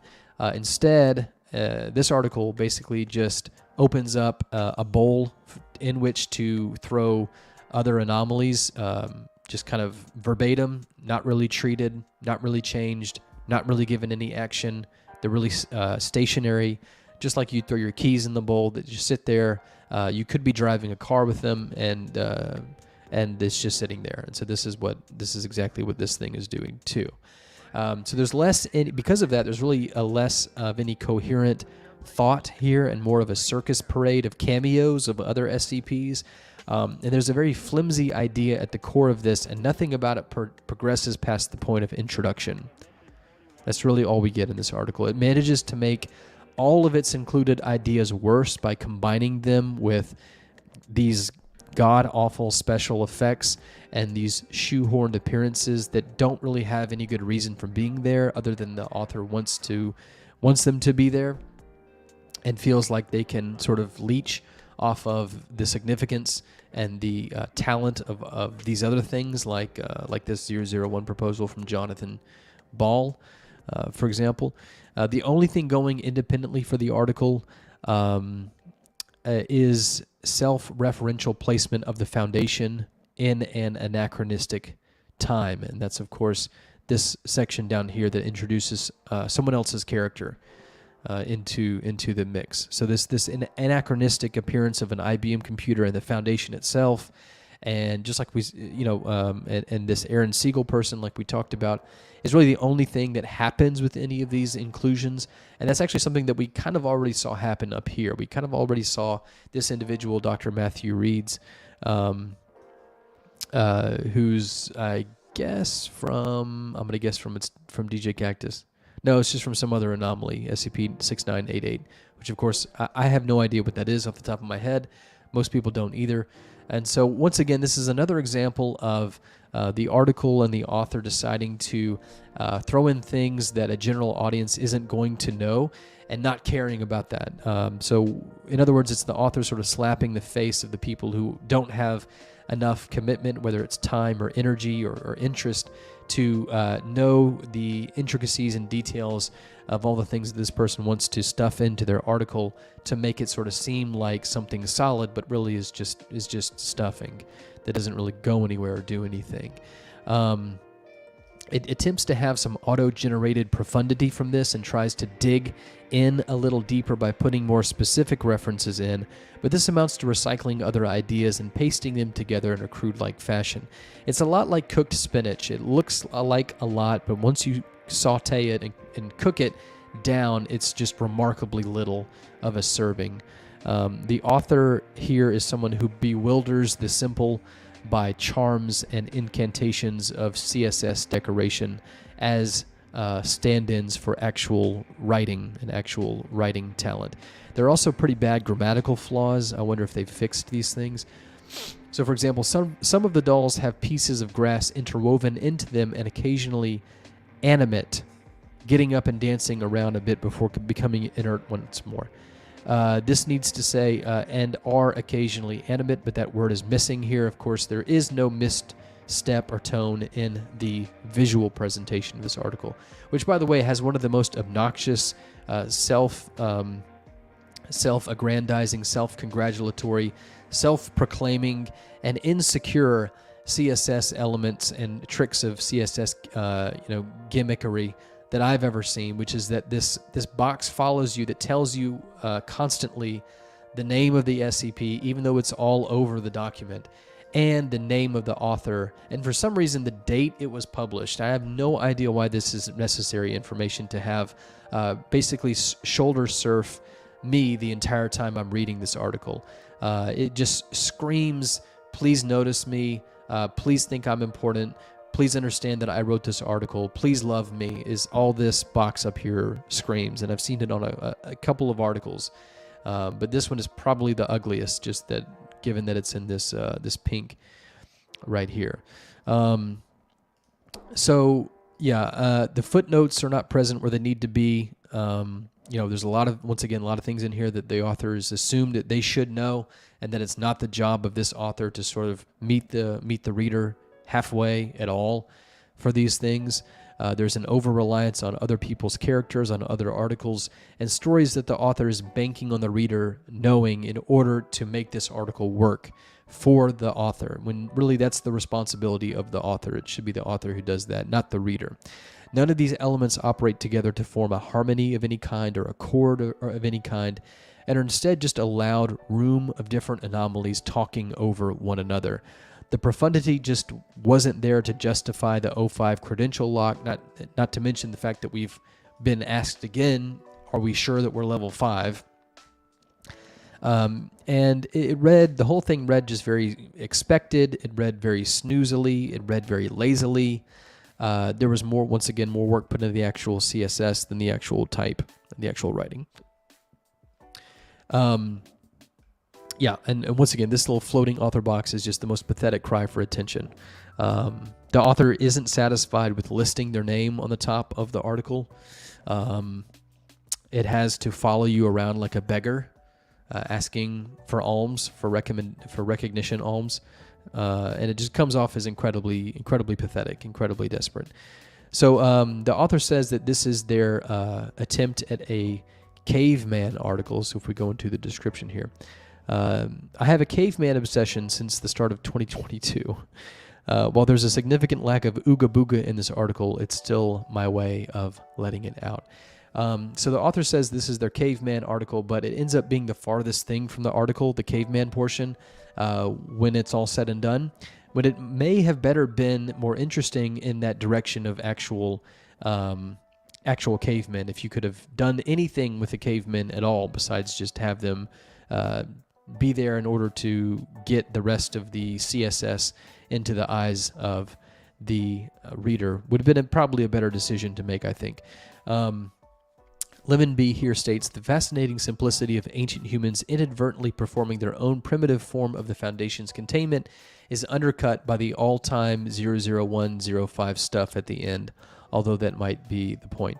And I agree in that this article tries to throw pitch after pitch with very literal deliberateness or apparent direction. It seems to just be stuffing a lot of ideas into its shirt and seems to just throw them all into the Confic equivalent of a stew until everything is sort of cooked thoroughly and loses its identity and sort of meshes into this homogeneous sort of liquid that sort of tastes like, everything thrown in it and nothing individually. The title of this is very basically and simply the Paleolithic Containment Site, and it's like the author tried very hard to find a way to make that idea, that core germ of a concept, interesting, but I don't think this author succeeded, not even close. It does very, very little with the vast time scales that are present here in this article, and just on the whole is incredibly under-delivered of a read. So, look at this if you have time, because it's just astoundingly ugly that somebody would think that this is a good idea. I don't recommend you do anything other than just glance at it so that you can kind of go like, gross, because there's really nothing in the text of this that I can recommend. There's not much reward at all for the read, and that's saying a lot because it's only a 5-minute read. I think it's that bad. So SCP-6875, I'm sorry to say, not a good article. Not a good article, and not even a little bit. And by the way, I don't know if you noticed the rating, but it was plus 45, so... Just amazing what people will fall for. They'll just look at the pretty CSS. They're like, oh, look at the pretty colors. They're like their critical thought is operating on the level of a moth. That's basically it. Okay, so this next article, let me kind of scroll through this to see if I remember this one. This was a rather long article. This is SCP-6365. And what this is a mind-affecting anomaly that turns someone into a stereotypical TV character from the 1940s. And so we got a nice picture here. It kind of is along those lines. Basically black and white. You see, kind of get the idea that there's a lot of snow going on here. So that's nice to see. I do like the inclusion of Task Force Z629, which is titled Mind Over Matter. I always like seeing how creative people can be with the names of these groups.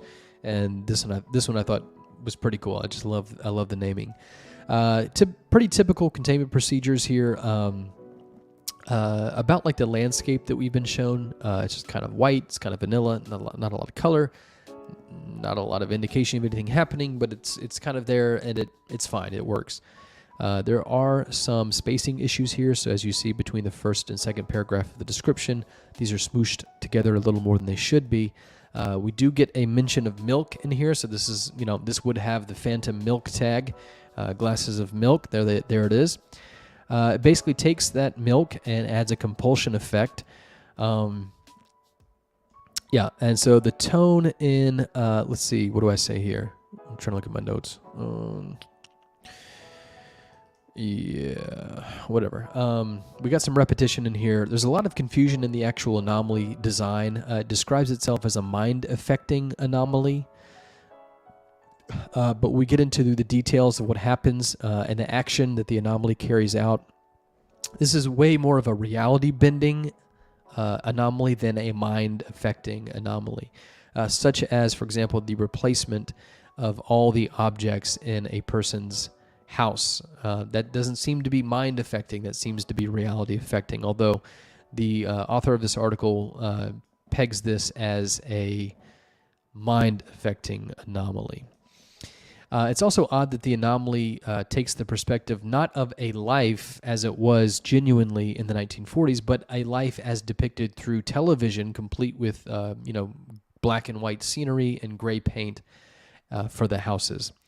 We also have instances of pretty bad clinical tone in this article. The anomaly, for example, was discovered when many members of Greenback reported the -1 to their police station for suspicious activity. Many members, just not good. Don't know why you would put that in there and be okay with it. Logistically, the article glosses over how an entire town happened to consume this milk, this anomalous milk. It seems like something that not would happen very easily. It just so happened that everybody drank this anomalously manifested milk, and therefore were conveniently able to be included in the direction that the plot wanted to go in. There's a lot of middle ground that's hand-waved for the sake of the article's forcefulness in arriving where it wants to, with very, very little justification or cognition. The paragraphs jump between sort of present and past tense pretty quickly. There's other awkward sentences like SCP-3 has changed its social structure immensely, and the entire town has started to discuss different political matters. The citizens talk about how strong central government has become and how corporations have posed a threat to the American lifestyle. Many residents talk about what seems to be a war, which is assumed to be World War II due to the mentions of fascist leaders. There's just so much that's wrong about this. The tone is completely off. No one who's writing this in character and universe would say, the citizens now talk about this. I mean, you wouldn't say that. It's a point to actually use passive when you're using active. You shouldn't really do it that way. It's just really low quality tone. It's really, really bad. And then there's also some poor grammar treatment here too. Let's actually open some of these interviews. I might not be able to find this because there's just so many collapsibles in this thing. Let's try to find it though. Just see if they fixed it. Sort of milkman. I guess I can't find it. The dialogue in this interview. So one of the things that we just opened up was an interview here. That's the first thing, really. The dialogue in the interview is pretty stale. It's pretty wooden. It starts making some of the same motions that hundreds of other articles do, such as the interviewee asking to not call them Mrs. Rowe. It's a bit too formal. You can call me by my first name, and the agent here, the Foundation agent here, passing off their presence as a government survey. We're just here from the government taking surveys. So the dialogue takes an improved tone once it gets past these sort of cobwebs and weaves some mind-addling frustration in the article's logic, which is really the first point at which this article does something really, really great and is a refreshing moment. Basically, this is an unreliable narrator, the person who's being interviewed here, and it's just very surreal, the logic that goes into this and sort of catches this Foundation researcher off guard. And the way the author sort of introduces this very abruptly, it really, really slaps pretty hard. So that's one part about this article that I think is really, really good. This dialogue, once it gets past these sort of cliche start-offs, has some pretty good stuff in here. But as soon as that happens, we do get to worse examples of clinical tone. For example, the closing statement, even after further questioning, any information about this Ben constantly changed, except his name, occupation, and place of work. You wouldn't include this Ben. You wouldn't say that. That's something that you speak out loud informally to somebody. You wouldn't put it in a document like this. It's just amazing that the author doesn't recognize this. So I'm going to let Radioactive Rads, once again, this is a very, very long document.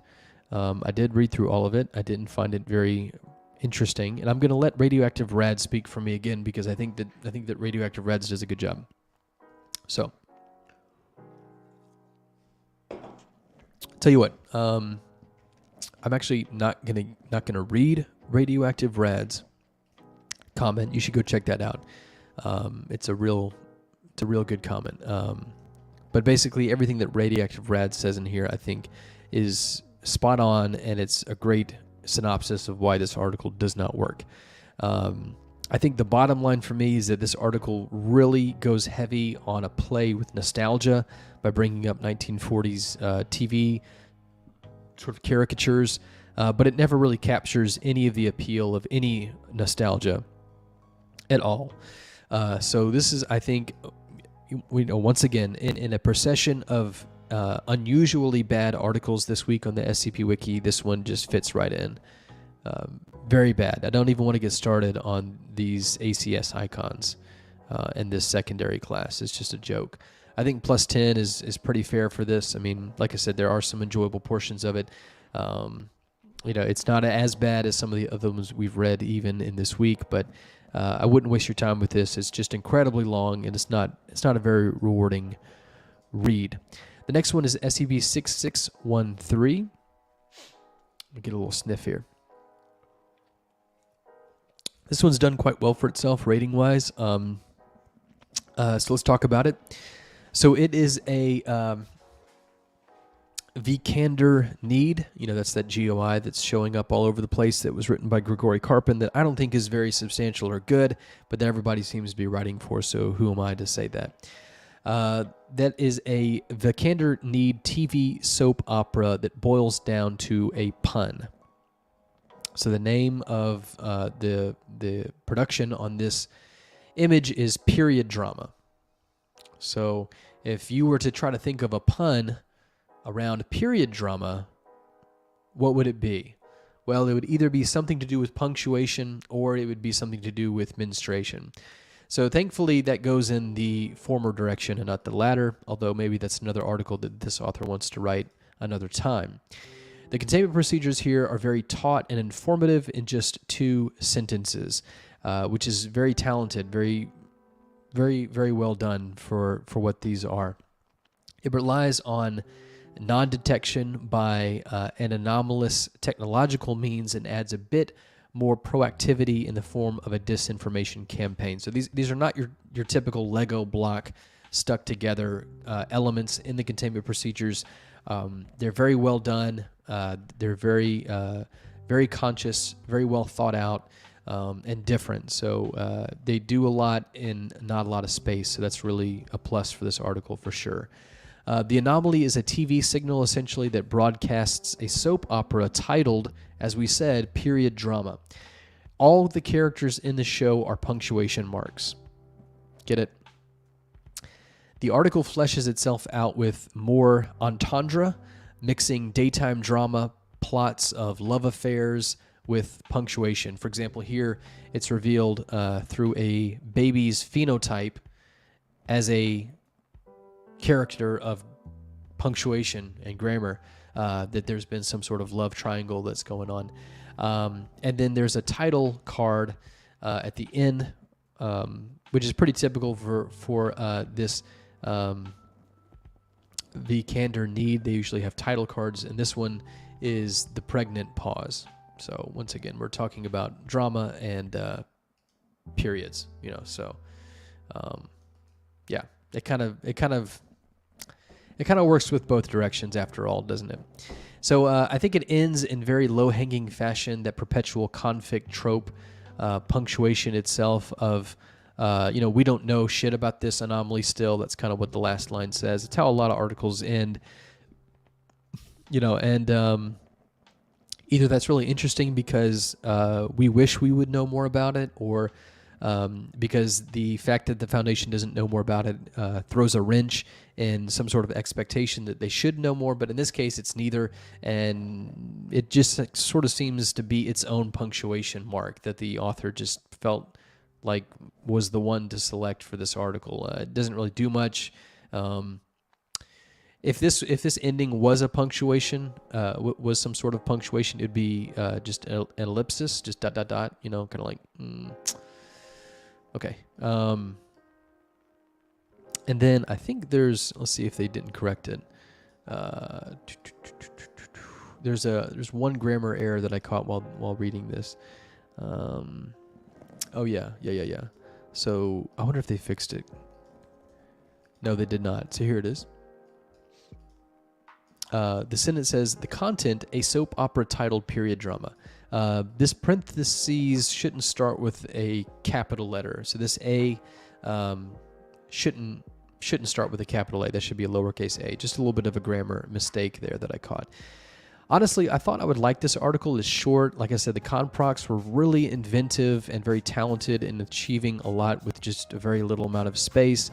I felt like the pun that we knew was coming in some form or fashion was likely to be a promising one to start off with. But ultimately, I think by the time I got to the end of it, this is a very short article, by the way. I felt like it was pretty thin and gimmicky. I felt like that, didn't really play to its strengths very well. The thought process behind this is just very transparent. It's very skeletal, and it comes off as an excuse to put a pun or two into an SCP, which I'm pretty sick of, and I mean, it's been going on for a long time, but especially lately, people tend to gravitate their entire articles about one pun, essentially. And back in the old days, they tried to decorate that, or they'd put the pun in the title, sort of somewhat disjointed from the actual article itself. It's no longer the case these days. The puns seem to take center stage, and so this seems to be a rather, minimal, like I said, really skeletal version of that.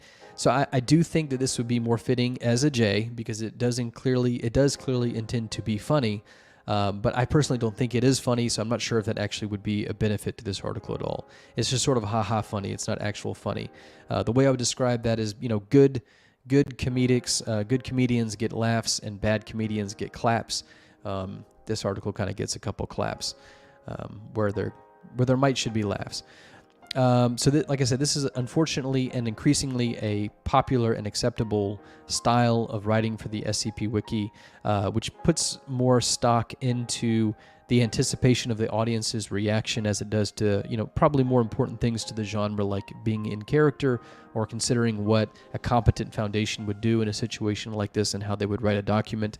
I know that makes me sound like I'm some sort of old man who just wants to ruin everybody's day, but it just is a little too pungent. It comes off as just a little too desperate to make itself a pun for the sake of being funny. And so while this article is technically polished, it's just, once again, we can go back to the conprocs, which are just incredible, actually. I think these are some of the best I've read in quite a while. There's a lot of technical skill. It's technically gifted as an article. It's very competent.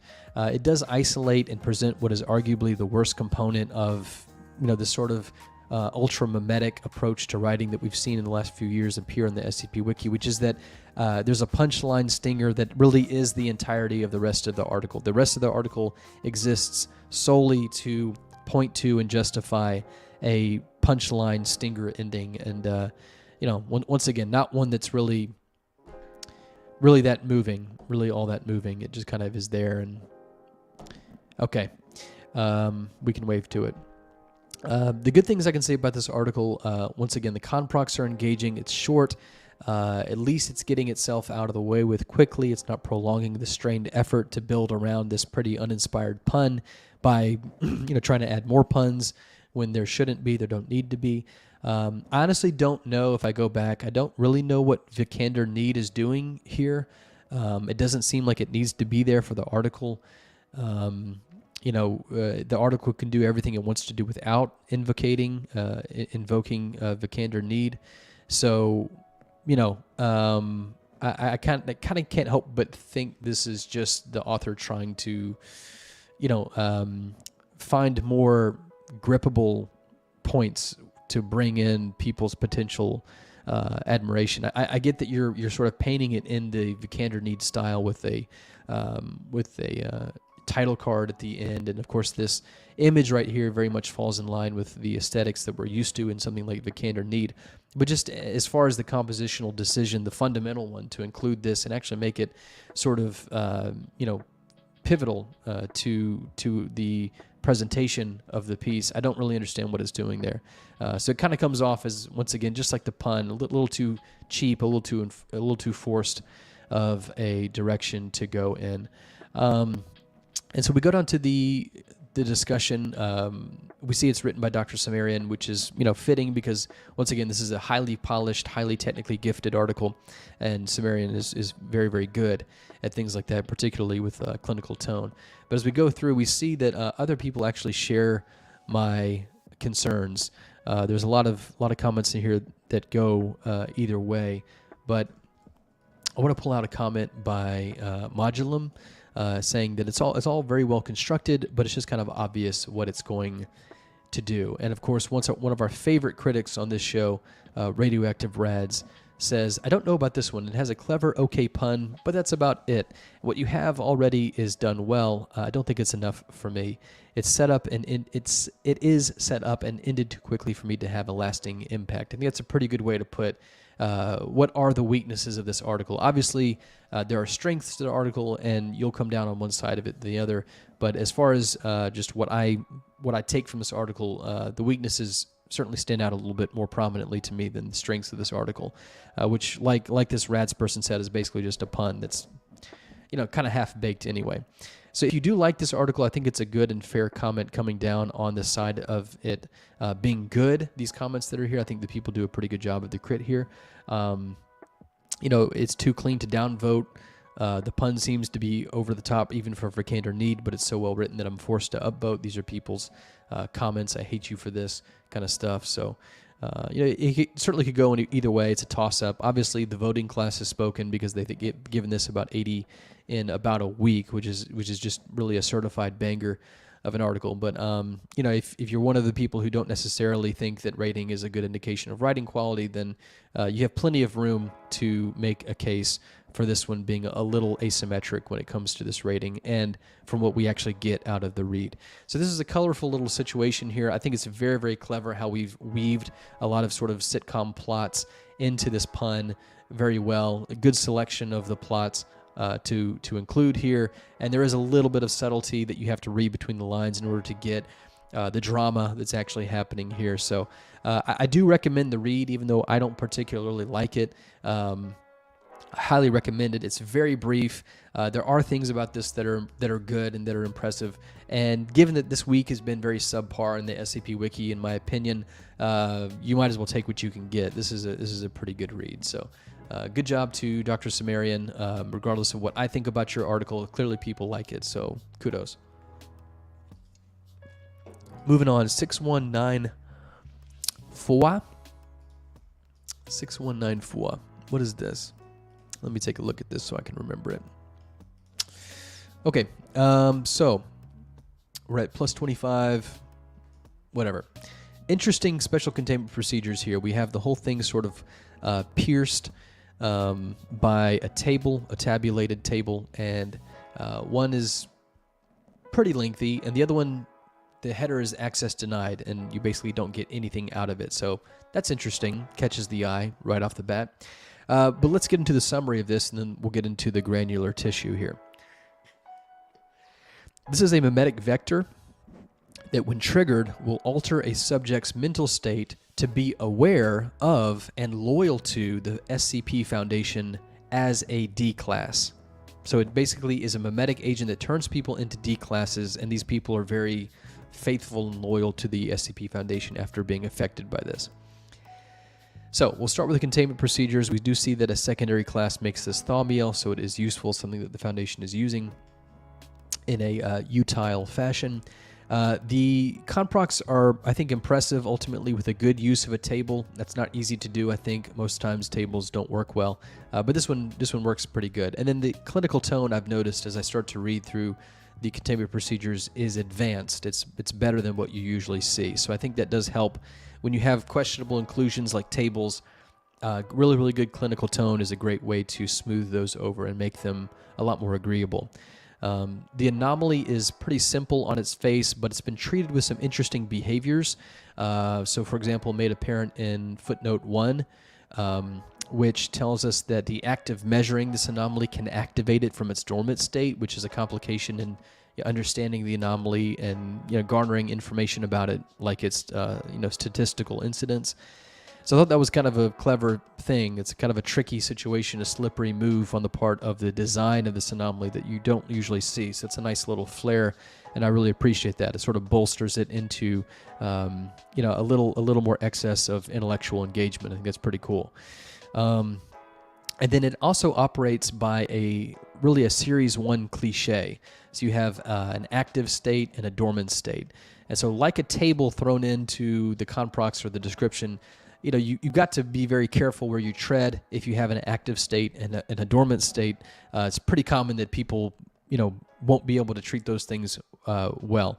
So this article really has taken a lot of risks right off the get-go, with something like this, and with this activation and dormant phase, with a triggering event too. So, you gotta admire the author for doing some ambitious things here too. There are some slight spelling and grammar issues that I noticed throughout this article. So there's inconsistent punctuation in something like this bulleted list.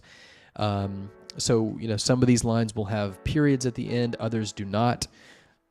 So it's clearly something that the author just missed when they were proofreading this. Small things, easy to fix. And then there is something more impressive about this bulleted list, which is that this second tier of nesting, so you have the bullets and you have bulleted lists inside bullet lists, which is not easy to do. Thank you, wiki.syntax. It sounds like it should be something easy to do, but it's not, and I know that from experience. So kudos to the author for pulling that off. It's not as straightforward as you think in this syntax. There's a line that says as a activation.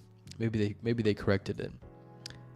Sometimes by the time I get back to these things, nope, it's still there. So for example, this is another grammatical instance here. Heretofore referred to as a activation. We all know that it should be an activation. The last sentence of the table uses doing so twice. So this -1 instance would prefer to avoid discovery doing so ... from doing so. So it says that twice. That's just a little bit of a flow issue. You should always try to mix that up. There's a very easy way to avoid that just by not repeating the phrase, the phraseology right there. Pretty easy to fix that too. And then we'll go back up to footnote 4. This is a data expunged. And it's a little weird to me because the data expunged itself is struck through in the formatting here. So you have a data expunged and that's struck through. It's kind of, I don't know what to think about it. I'm a little confused as to why it's both expunged and it's struck through. I don't think it's meant to be a double negative, where it's like, hey, we expunged this data, and then someone's like, oh, no, we didn't mean to expunge that data. I don't think it's trying to do that, so I'm not sure what it's trying to do, honestly. We don't really get the information back. There's a footnote attached to it that doesn't really tell us what was expunged, I think, very clearly. But, I do think this is a pretty good use of expunged. Because it tells us, this is a table telling us what can activate this thing out of its dormant phase into its active, and then we don't get this bottom one. It kind of has vibes of SCP-087, just in the structure of it in this way. But we do get a little bit of a footnote from the ethics committee talking about how it's complicated. So I thought that was pretty interesting. I think that's definitely a good use of data expunged, which once again is the third risky element that we've seen in this article that most people can't pull off well. Most people don't know how to data expunge very effectively. This one I think does it. So by this point, I think we're dealing with an author who really knows their shit, who's not afraid to take risks, who is advanced compositionally and structurally, and probably can fly circles around most other authors on the wiki. So this is getting to be an interesting read, in my opinion, by this point. In addition to that, the pace of the article is good, with new, rewarding information being given to us at regular rates. It's clever information and conveys a sense of compositional maturity. Not everyone, for example, can include, like I said, that active-passive state thing and it be done well. There's also a great word in here. Let's see if it's still in here. I love words, so I'm a vocabophile, and it's kind of like CSS trickery with me. If you include a good word in your article, it's like how other people are duped into liking articles because the CSS looks good. It's kind of my weakness. And so there's a really good word in here, scruples. I mean, we've all heard that word before. I think it's not probably new to us, but I just love that word. Scruples is a great word. So kudos to the author. You got a +1 there for me. I love vocab. And it's rare. It's rare that an article will actually include a word that I don't know. And that's not like me, I'm smart thing. That's like people's vocabularies don't really take the opportunity, I think, most of the time on the wiki. Because y'all all know some great words. I just wish y'all would share them more often. I'm greedy for those words. I want to know them. So like I said, the clinical tone is beyond average here. It's very advanced. Let me just show you a few good examples because it's just that good. This sentence: instances have willingly depleted personal wealth or savings taken professionally disqualifying actions, holy shit, such as cover-ups and embezzlement, or even volunteer to embark on suicidal fact-gathering or containment missions. Fuck, this is really good clinical tone. I have never in my time reading the SCP Wiki seen the phrase professionally disqualifying actions. I mean, that's like music to me. That's beautiful. It's a very novel, very creative way to put an idea together. It's just very inventive and artistic word construction and phraseology. You don't see that every day. You don't see that in every article. When an author can make clinical tone sing, when they can make it sing like an instrument, like you're playing an instrument, it kind of makes everybody else look like their instrument just has one string. And someone like this is a master of all instruments, maybe conducting or composing or something like this. Yeah, and there's one other instance I want to show to you just because it does also have quite a melody to it. Activation is therefore beneficial primarily to containment efforts and secondarily in providing an advantageous emotional and mental state for instances' own survival and that of others when encountering the anomalous. A little clunky of a sentence, a little bit of a run-on, a lot to chew before you can get it down there, but just really, really well-cooked sentences. They're just really, really pretty, I think. So excellent clinical tone. This person is a master of description in the clinical style, so that definitely is noticed by me. Structurally, I love the addition of these extra bolded sections that sort of continues the very typical format that we know of, where the special containment procedures is bolded and given a colon. We also have that for the activation. We have that for deactivation. We have that for post-activation, and we have that for a section called obligations, which is just totally creative and novel. Never seen that before. So I just love that. That's really cool. So we get an email message at the end. So technically this is note at the end kind of thing, just a sort of exposition cleanup to kind of get everything presentable for the end to show up. But it does this in a very, very good way. Once again, this is, I think, the fourth, I've lost count, fourth or fifth risky pseudo-cliche sort of, para SCP Series 1 kind of trite move that the author has pulled off really well. So this guy can't miss, or this girl, or whoever. In between or outside of those things, I'm not sure. But yeah, this author doesn't miss and takes some really hard shots. These are almost like trick shots in the modern day and age of SCP. So and it looks as though it's been decently well received at +25. I think that this is a highly, highly sophisticated article. It plays with the ethics of corporations and institutional talent scouting, as well as recruitment. It has a steady, a nearly creaseless clinical tone. It has exceptionally good pacing with regards to information delivery all the way up until the end, making this note at the end very informative and enlightening and enjoyable. It has structural inventiveness without being garish or doing so by way of cheap CSS gimmicks. It really is very restrained, very composed, very respectable of sort of format deviations here that aren't too dramatic, and really keep the actual writing, the actual content, the center focus of this article. When so many people are more interested in putting more investment and time into the CSS looks of their article to help bolster it in the eyes of simple readers, easily swayable readers, this author wants to do things that are novel to the format, but keeps it really, doesn't let it get too far away from the actual writing content. So this is really, really exciting to see. And this really is high concept. Other articles on the site that really succumb to this sort of like, look at me, I'm very important visually sort of style of presentation will also bill themselves as being high concept. And I'm thinking explicitly of the Admonition Hub, which calls itself, as if we all wanted to be the reviewers of our own work, it calls itself high concept. This is actually high concept. It doesn't have to promise to the readers that it is. The article speaks for itself. We have a self-containing anomaly here that poses an ethical concern, and implies that the anomaly is a result of intentional administrative manipulation of memetic vectors to better benefit the Foundation, which is what you kind of get in this note at the end. So that is way higher of concept than putting quantum physics in a pataphysical dress. And that's basically what admonition is, in my opinion. So this article nails Series 2 sensibilities with Series 1 risks, and has that excellent mix of subtlety, refrain, complexity, insinuation, and intelligent situational awareness. Something I love about this article too is that it really makes and allows the Foundation to be highly intelligent, very methodical, very believable. The article doesn't make the Foundation dumb in order to progress the article.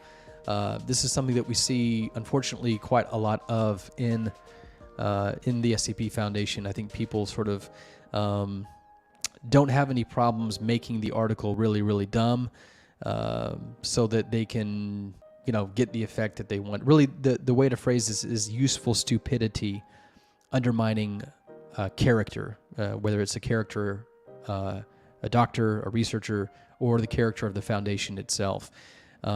We would expect a modicum of ingenuity and skill.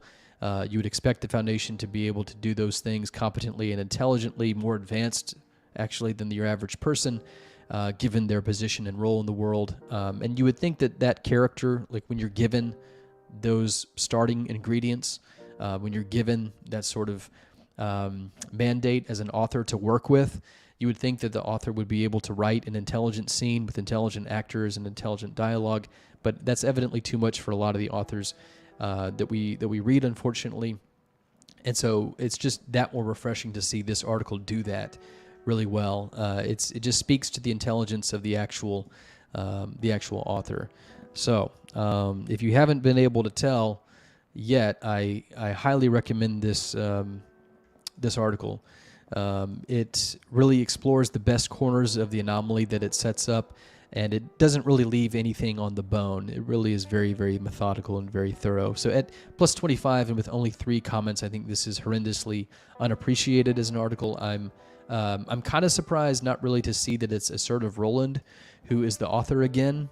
This is the author of the original Davite article in Series 1. I think it's like in the 40s. I can't remember exactly what it is.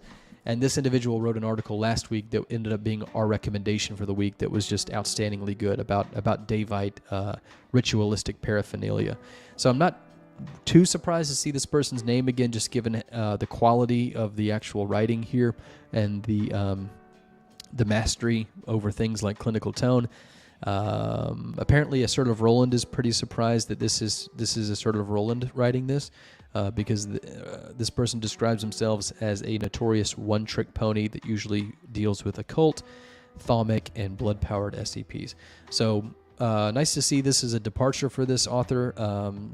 If anyone thought, errantly that this person was a one-trick pony, I guess this article is proof otherwise. I highly recommend this read. It's not for those who can't keep up with some stout clinical tone. Like I said, it's a little, if it were like a drink, a mixed beverage, it would kind of be more on the alcoholic side. It kind of punch you a little bit, and kind of take you back. Not the most friendly, not the sweetest, not the most saccharine of reads, because of its stout clinical tone. That can be a little heavy lifting at sometimes. But if you can get through that, and if you are like me and you just really appreciate that, this is just an excellent read. It's real shame that no one has really commented on this too much. It deserves a lot of praise. People do like this though. These are some of my favorite articles. This is a very interesting look into the Foundation's moral compass and what they think the right thing to do is. Yeah. Really good. And we still have people sort of speculating on what that data expunged was in the bulleted list, so that's how you know that the author did a really good job. So, Assertive Roland is sort of quietly coming back and writing things on the SCP. I don't know if he's, I don't know the pronouns, but I don't know if this author has always been this advanced, has always been this ahead of the pack, so to speak. I hope that this author has, because otherwise it's just a stark reminder of how poor the standards of the SCP Wiki have gotten, how far we've come. It speaks enough for itself that this article is not really that celebrated, in terms of upvotes. Not that I care about upvotes, but this site certainly does. This is way more advanced than any of the articles that we are going to read this week that have a higher rating, except for one that we'll get to. But that's just the way it is. I think we're all very familiar with the thought that rating decouples from quality quite quickly when it comes to very successful articles on the SCP Wiki. Okay, moving on, almost done. This is SCP-6953. Okay. So, this article is a non-anomaly. What do I mean by that? Well, I mean that literally in the sense that if you actually look at the ACS here, there is no containment class, there is no disruption class, none of this is filled out, there's no icons, level 0, and then if you look at the actual document underneath this, it's really just the sort of template for what would be an in-universe addition to the database. So you have special containment procedures that say, use this space to describe the procedures required to contain the anomaly. And the same with the description. Use this space to describe the anomaly. And the addenda, use this space, yada, yada, yada. And so this is really a non-entry, as an entry. So before we get into that, let's go back up. The author has decided to announce themselves at the fore of the article. So what that means for me as a critic who's trying to do somewhat of a professional job here, I have to get my disclosure out of the way with. So what is my relationship to Bluefoot, and how could that possibly affect my assessment of this article? Well, I don't really know anything about Bluefoot. I don't have anything against Bluefoot except that I recognize this author name from previous weeks, and I can't be too sure about it, but I think the last article I read from this author I didn't like very much. So that's kind of everything there is to know about my understanding of this author. Of course, I would much rather people do not tell me their name, because I can find out what your name is by going down in the history. And the arguments for including your name at the top that really are popular right now, people once again trying to make the case that doing this will raise fidelity when it comes to other people, particularly off-site YouTube people, giving proper attribution to these authors. That's a bad argument, because the kind of person who is not going to give you attribution based on your work is not going to be the kind of person who is swayed by you putting your name up here.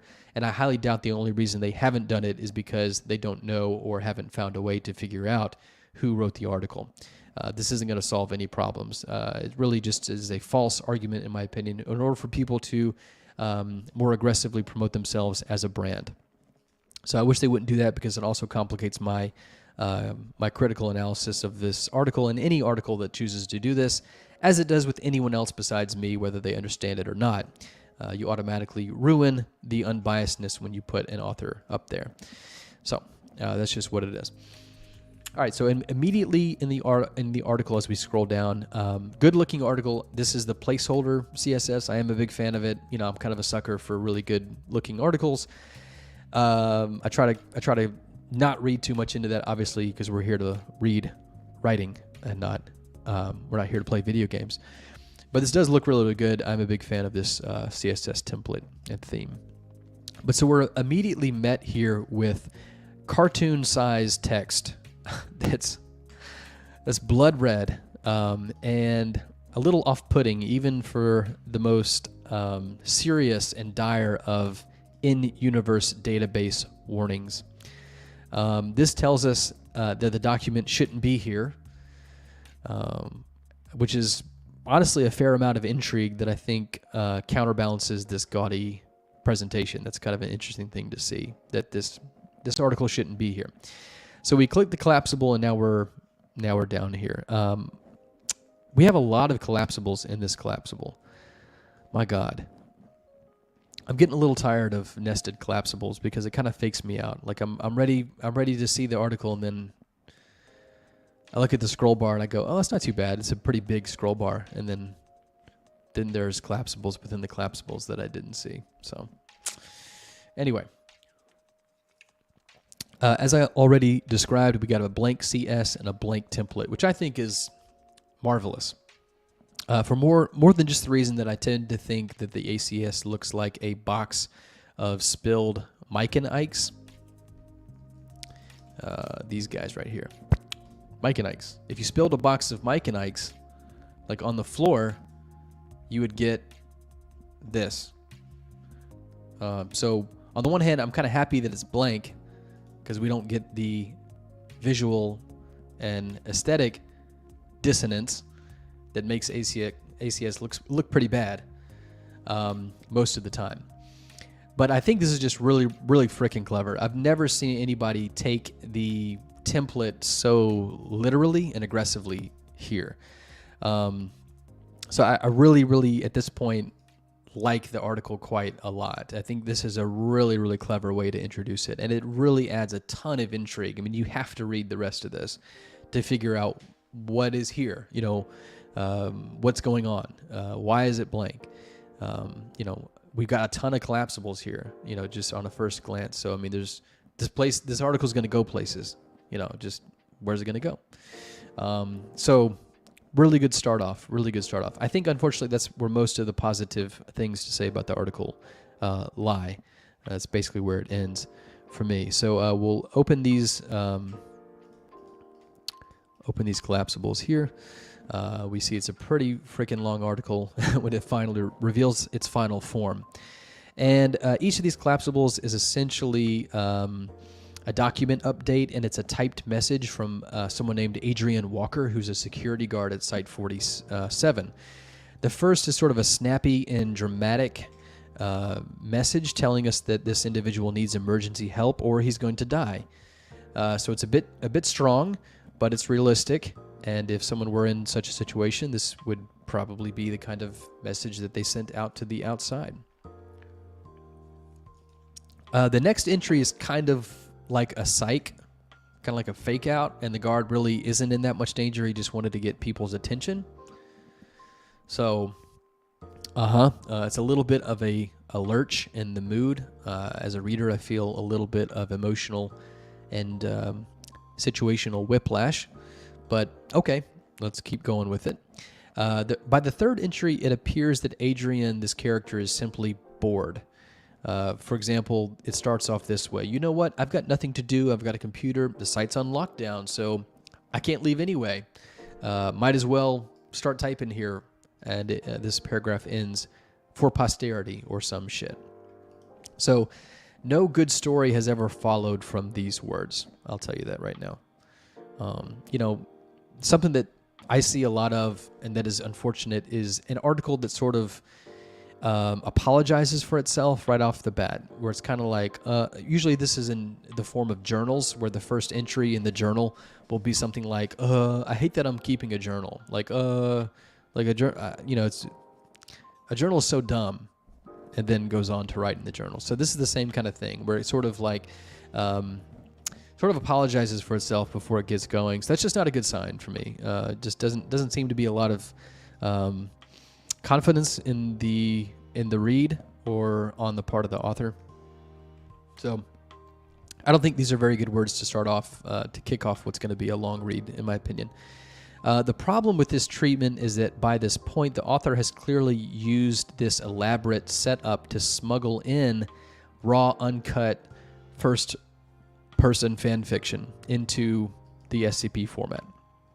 So all this is sort of smoke and mirrors. Like everything that I liked up here about this being very clever could have gone in an interesting direction, but by this point is clearly just the author's elaborate throat clearing for what they would call justification for putting in, what is essentially a sort and style of fiction that is not at home on the SCP Wiki. This is really fan fiction that could be written anywhere else in any other site.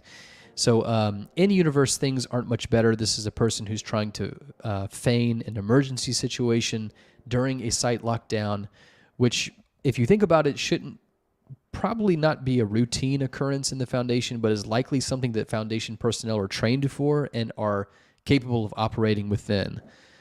So this first paragraph of the third collapsible feels like the author fumbling blindly for some justification or reason for the article to exist at this point. It's the first paragraph in the third collapsible. And not coming up with much, sort of, like I said, with this a very slothful for posterity or some shit. And so with that, we are nudged into the rest of the tale. The actual writing that we see, the actual basically tale work that this is in my opinion low budget and low effort, with the introduction to the story starting as it all started a week ago. The article's narrator takes detours to justify components of the story, like why adults are having a birthday party when these things should be well informed enough to where this is not necessary. The story is interrupted by real-time action, which very awkwardly this narrator seems to be typing through as it is happening. For example, right here, fuck, what was that? I just ducked under the desk from that noise. That was a loud-ass sound. Maybe it was just someone dying down the hall, probably. So, like the dumbest of Hollywood horror movie pseudo-characters and NPCs, the narrator seems ultimately unconcerned with what just caused this noise and that someone died down the hall. And this actually happens like twice. It happens again. There it is again. Same shit. Wet cracking sound. You know. So it's kind of like, it's tonal dissonance. It's like, are you in trouble or are you not? Like, the character can't even make up his mind here. The character doesn't even know.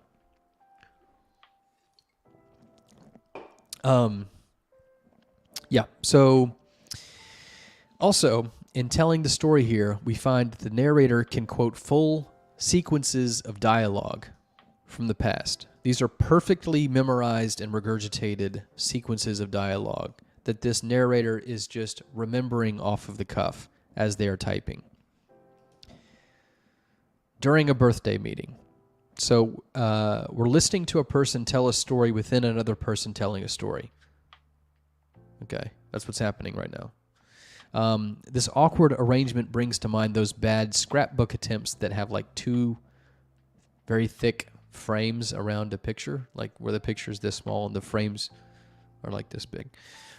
This, I think, would have been a much better read and a more convincing delivery if our narrator didn't type out the explicit dialogue line by line. We would have to assume some sort of like auditory equivalent of a photographic memory, I think, in order for this to make any sense at all. It would be better if we were provided a synopsis. It's more reasonable, and it gets through this a lot quicker, honestly. And then, even interior to that, this is just really bad writing.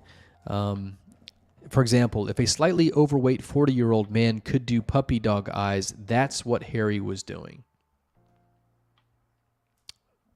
I mean, I can't say anything else about that. That's a really bad sentence. There's a way to be so bad that it's good, kind of like that movie that everybody knows called The Room, Tommy Wiseau. That's the typical example of something being so bad that it's actually good. But this is nowhere near that good at being bad. It's not good at being bad, it's bad at being good. That's where we are here. The fourth addenda in... I don't really know why I'm reading this, honestly. The narrator has injected a pre-existing video log transcript to add detail to the story that the narrator is telling, which comes off like a bad partygoer who's trying to tell you their dream last night as you scan for a way out of the room. That's kind of where I am in this article by this fourth collapsible here. There is a very good vocab word here. So like I said, I'm always going to call out things that I like because I want to. Sometimes it's hard to do that. The real challenge is finding parts to praise. So there's a really, really good word here. Scotopic. I love that. That's really cool. That was a new word to me. Never heard that before. So let's bring out the search engines. Scotopic, relating to or denoting vision in dim light, believed to involve chiefly the rods of the retina. So that's pretty cool. That's a great way to set mood and tone with just one word, and that's what vocabulary is good for. That's why you should study vocab, because they're tools and they're tricks. They're really, really good They're like IQ points. They're like collecting IQ points. You should get words down, because there will come a point where you need that word, and unless you put effort in, you won't know what that word is. So while we're on that point, I do want to introduce you to one of my secrets. This is an excellent resource. The One Look Reverse Dictionary in Thesaurus, so dimly lit. You type in a concept, and it basically tells you words that fit that. So it's not like super great. It's not going to get you the kind of mastery of the English language that would pull out the word like scotopic, but it's good. It'll put you on the right track, at least. Anyway, so there's a great word here, but the author doesn't know what to do with it and treats it pretty poorly. For example, it shows up again in the same exact setting. It's used in the same exact way. And it's a redundancy, because we've already been told that the footage is scotopic. Scotopic footage. It's used the exact same way twice, one right after the other. So once again, I think this is an author who doesn't understand what to do with the things that they have on their own plate, whether that's cooking it or whether that's eating it. It's really the same thing. So it also happens to be tangled up in a very bad example of clinical tone. So let's get to that. Through the green coloration of the scotopic footage makes the liquid uncertain in identification. There are at least 100 ways to say that better. Makes the liquid uncertain in identification. Through the green coloration of the footage, I'm just gonna doctor this sentence right now, because we don't need this scotopic the second time. Though the green coloration of the footage makes identification of the liquid difficult. Makes the liquid inaccessible. Obfuscates the qualities of the liquid. I mean, there's so many better ways to say it than the footage makes the liquid uncertain in identification. This is terrible clinical tone. Very, very bad. Let's get to another example. The cause of death seems to have been from one round shot through the head, as evidenced by the hole in the cadaver's temporal bone, the pistol laying besides the corpse. I can barely get through this without laughing. I'm sorry. I'm not trying to be mean. All right. I'm not going to fix this one, but you get the picture. This happens a lot in this article. It's not good. And then, as you can already kind of see, if you cheat and peek down just a little few lines below, the dialogue in here between the Mobile Task Force agents in this transcript is as one note and mono-characteristic as the rest of the article is. I mean, these lines could just as easily have been given to our narrator or any other character or any new higher stock grade action sequence extra in a movie. We have such lines as this right here. Sweet Mary, Mother of Jesus.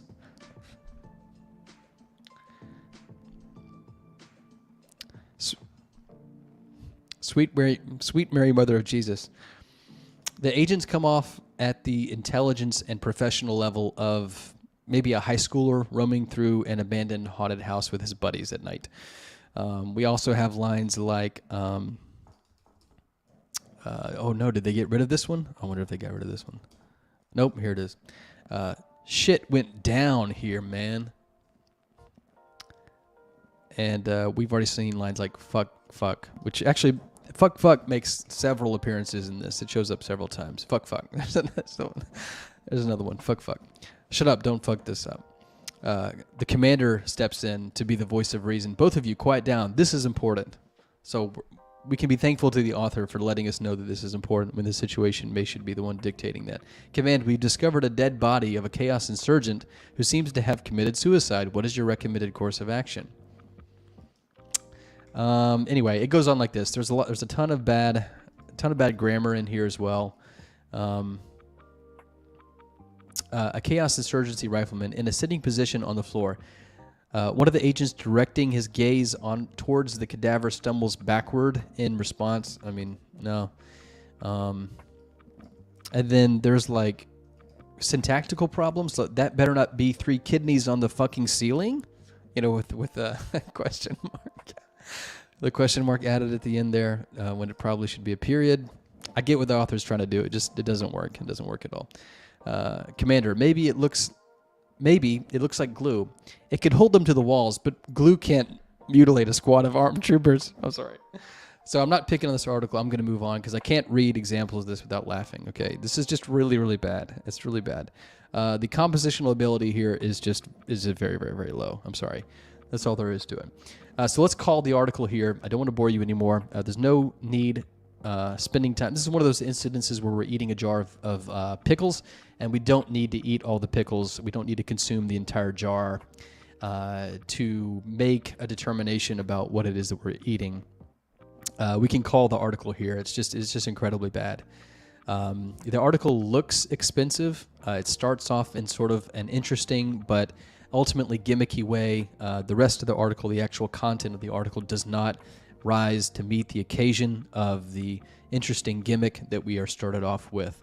It has structural issues, intense structural issues, and just a comical amount of idiocy on the part of the researcher who, for some reason, is typing their play-by-play analysis of real-time ongoing events, which never makes sense. The article has zero situational awareness of itself or what the proper mood, reactivity, or orientation of its own components should be. The character that we're sort of linchpinned to the entire time is generic as hell, nothing interesting going on. There's poor world building that comes off as convenient plot armor more than any serious contextualizing. So at plus 23, and remember the one we just read from Assertive Roland was only at plus 25. This is just an outstandingly poor article in my opinion. I think the rating is absolutely unjustified, and it's quite a mystery to me as to why this is as highly rated as it is, particularly compared to just how talented the article we just read was. It's absolutely baffling to me. It's not a good look for SCP at all. The structure of this article is incredibly confused. It actually doubles back around to the original line that it has spent 5 long collapsibles worth of material undermining. So if we go to the very end, just to kind of fast forward for you, my name is Adrian Walker. I will be on the 2nd level of Site 45. I need help or I'm going to die. So it really, that's how these collapsibles started, and so it kind of goes through this whole thing. Very sort of like an aneurysmal read. Just pains the brain to kind of get through this thing. So I don't recommend this at all. It looks really good. I think this is one of the worst articles that I've read this week. It's probably in the top, probably in the bottom, 5 or 10 articles I've read on the wiki since starting this review process. So apologies to the author. Not trying to make you feel bad or anything. I'm rooting for you. I'm rooting for anybody who writes a bad article, because we've all been there, and it's always heroic and inspiring to see someone who's done some questionable work turn around and suddenly do something excellent and great. And we're going to get to that. One of the articles this week is somebody who I was not impressed with previously, but who just knocked one out of the park, and it's just an amazing read. So let's move on so we can get to that. Oops. So this is going to be SCP 6854, and we're getting pretty close to being done here. This is a long cast tonight. I thought it was going to be quick because we have fewer articles, but it's kind of like trying to take cups of glass out of the water. It really doesn't matter how much you try to remove or how much new space you think you have. It's going to be filled in with equivalent amount of work. Anybody who has a job knows how that works. It won't let you have a day off. All right, so this is SCP-6854, and this is relatively short, thank God, and very concise. Not a lot to be distracted by. Let's just focus on what should be important, which is the text. So I like that. What is this article about? This is an article about biomechanical cattle. You heard that right. Biomechanical cattle that produce oil and coal. Okay. So the containment procedures, it's Euclid, by the way. Excuse me.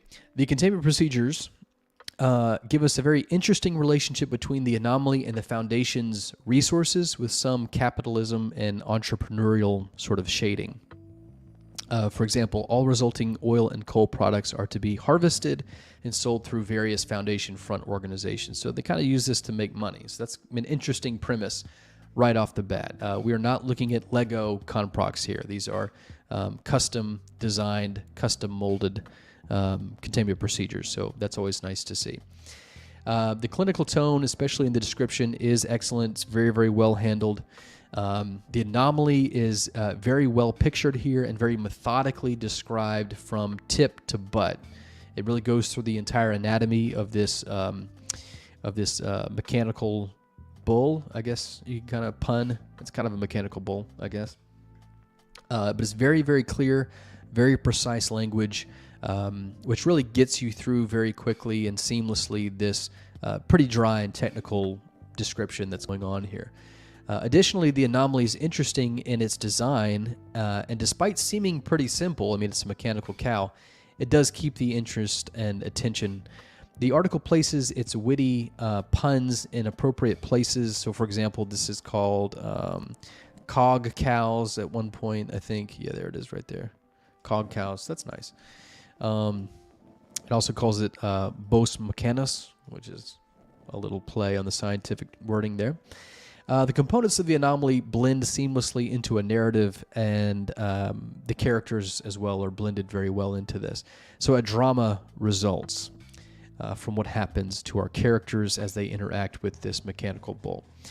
And so this is just really, really good craftsmanship, effortlessly transitioning the reader into more color and momentum than that initial anatomical survey of the anomaly. It doesn't really extend past what it sets up, what that setup allows, and finds a pretty great identity in its restraint and knowing where to stop. If I had to say one critical thing about this article, something that keeps it from being really, really good, in my opinion, it's that at the end, the graceful unfurling of the narrative sort of gets snagged on itself. So what I mean is that the author creates a situation that they have to introduce a bit of pretty unbelievable and contrived way out of. So someone is being hanged, and this mechanical bull shoots a bullet, because it can shoot bullets, shoots a bullet at the noose, and the bullet is so accurate and hits the noose in the right spot, I suppose, to where it severs that noose and the person doesn't die.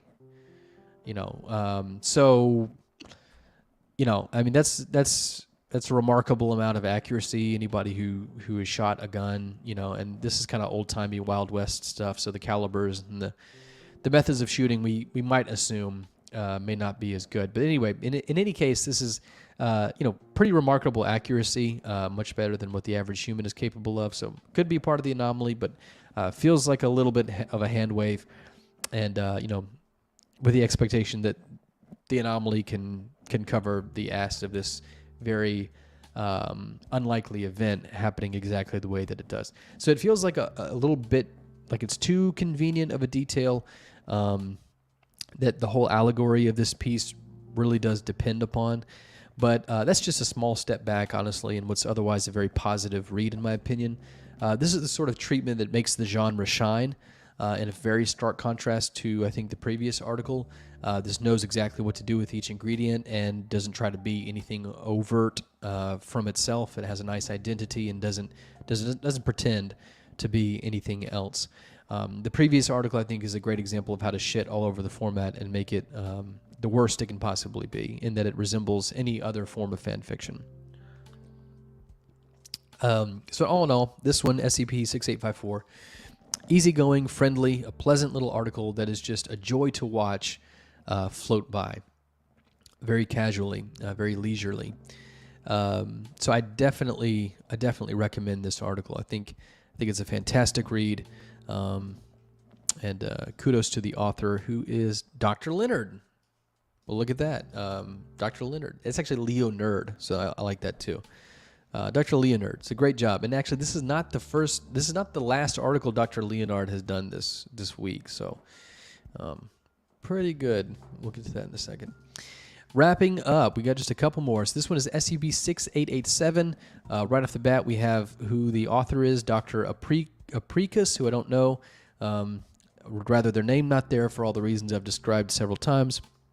It tells us that this is a 20-minute read, which is, once again, fine. It's a little convenient, I guess, but it's also a little misleading because a 20-minute read can feel like an hour if it's really bad. That's kind of what happens in this article. And once again, this is going to be one that I can't help but not recommend.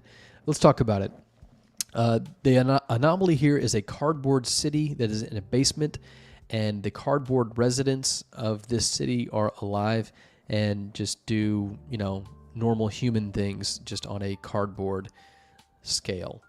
And so we can start from tip to butt. The object class has safe that's crossed out, and then it has this object class that is crossed out. And we're told that simpatico is defined as item is unpredictable but not dangerous, and protest, which is a subclass, is defined as item possesses useful attributes. So I think it's safe to say that the wiki has gone overboard completely with its object classes. We have 2 that are struck through before we get to a neutralized here. This second one is a 2-for-1 hyphenated esoteric class, and that through the footnote we just read doesn't mean anything that Thaumiel and Keter could cover. So if an item is unpredictable but not dangerous, I mean, Keter? Anybody? Keter? Protest is defined as an item that possesses useful attributes. Thaumiel? Anybody? Hello? Is anybody home? Nobody's home. Okay. Amazing. So the containment procedures, they set the stage for us. But once again, as another article we saw that was not very talented at what it's trying to do, it lays out very explicitly what's going to happen. So by the time we're done with the containment procedures, despite it being very, very short, we basically know what's going to happen. You do need to leave a bit to mystery as much as can be justified in character and in universe, which is its own challenge. And, as much as can be gotten away with without breaking that character. So anyway, onto the description. Like I said, it's a cardboard city with cardboard people, with all the detail of a civilization and culture, elections, judicial systems, economy, religion, origin stories with mythologies, and etc. It's a little cutesy and off-putting that the citizens of this cardboard town would have the frame of reference to call itself Paperboard City. This feels like bad writing and poor thought content on the part of the author. Also, there are some very expected and dull turns taken within this anomaly and the setup. The cardboard citizens, for example, regard baseline humans as deities, higher beings as they're called, which hugs close to every depiction of this idea ever, be it from The Simpsons, South Park, or that South Park episode about how The Simpsons did it first. It's just a very tired and ever-present, non-functioning, dangling, dead limb of this idea over and over again. The addenda here include 2 civilian interviews, 2 test logs, and 4 other addenda, 3 of which are basically meeting notes, and the last one is a body cam footage transcription. So the majority of this article is, where the author wants to take this setup. We can expect the sort of modern stylizing and architecture of the procedures and the description being a springboard for some sort of narrative, including characterization, and something that really almost decouples from the anomaly and sort of thanks it for its time, and like a taxi, it pays for the service, and so that it can go on to the next thing. There's a lot here. A lot of the length is here, so that's where the meat of this article is going to be. So we'll get into that. The interviews here, both of them, 2 of them, just kind of ask the citizens that they randomly find, like how life is there and what their issues with the city is. And so eventually we finally get to this idea that's introduced and then shows up all over the place again, that there's this political sort of turmoil going on in this paper cardboard city between conservatives and progressives. in which the article tries to make sort of a general criticism of a bicameral representational system of government, with the few making big decisions for the many, and of course two sort of antipodal ideas and interpretations of the same event sort of vying for power. There's this character named White Name, which is, a little... did you get that from Discord? Like a little odd. But anyway, this character named White Name is introduced, and that's apparently the current ruler of the city, and sort of the focal point of the debate. And then, so on the whole, these are okay interviews. They didn't dwell on the much cheesier aspects of the deity lower life form chasm too much when they really could have, which was nice to see. I think most modern authors, I believe, would do something like that, but this one doesn't, so that's nice to see.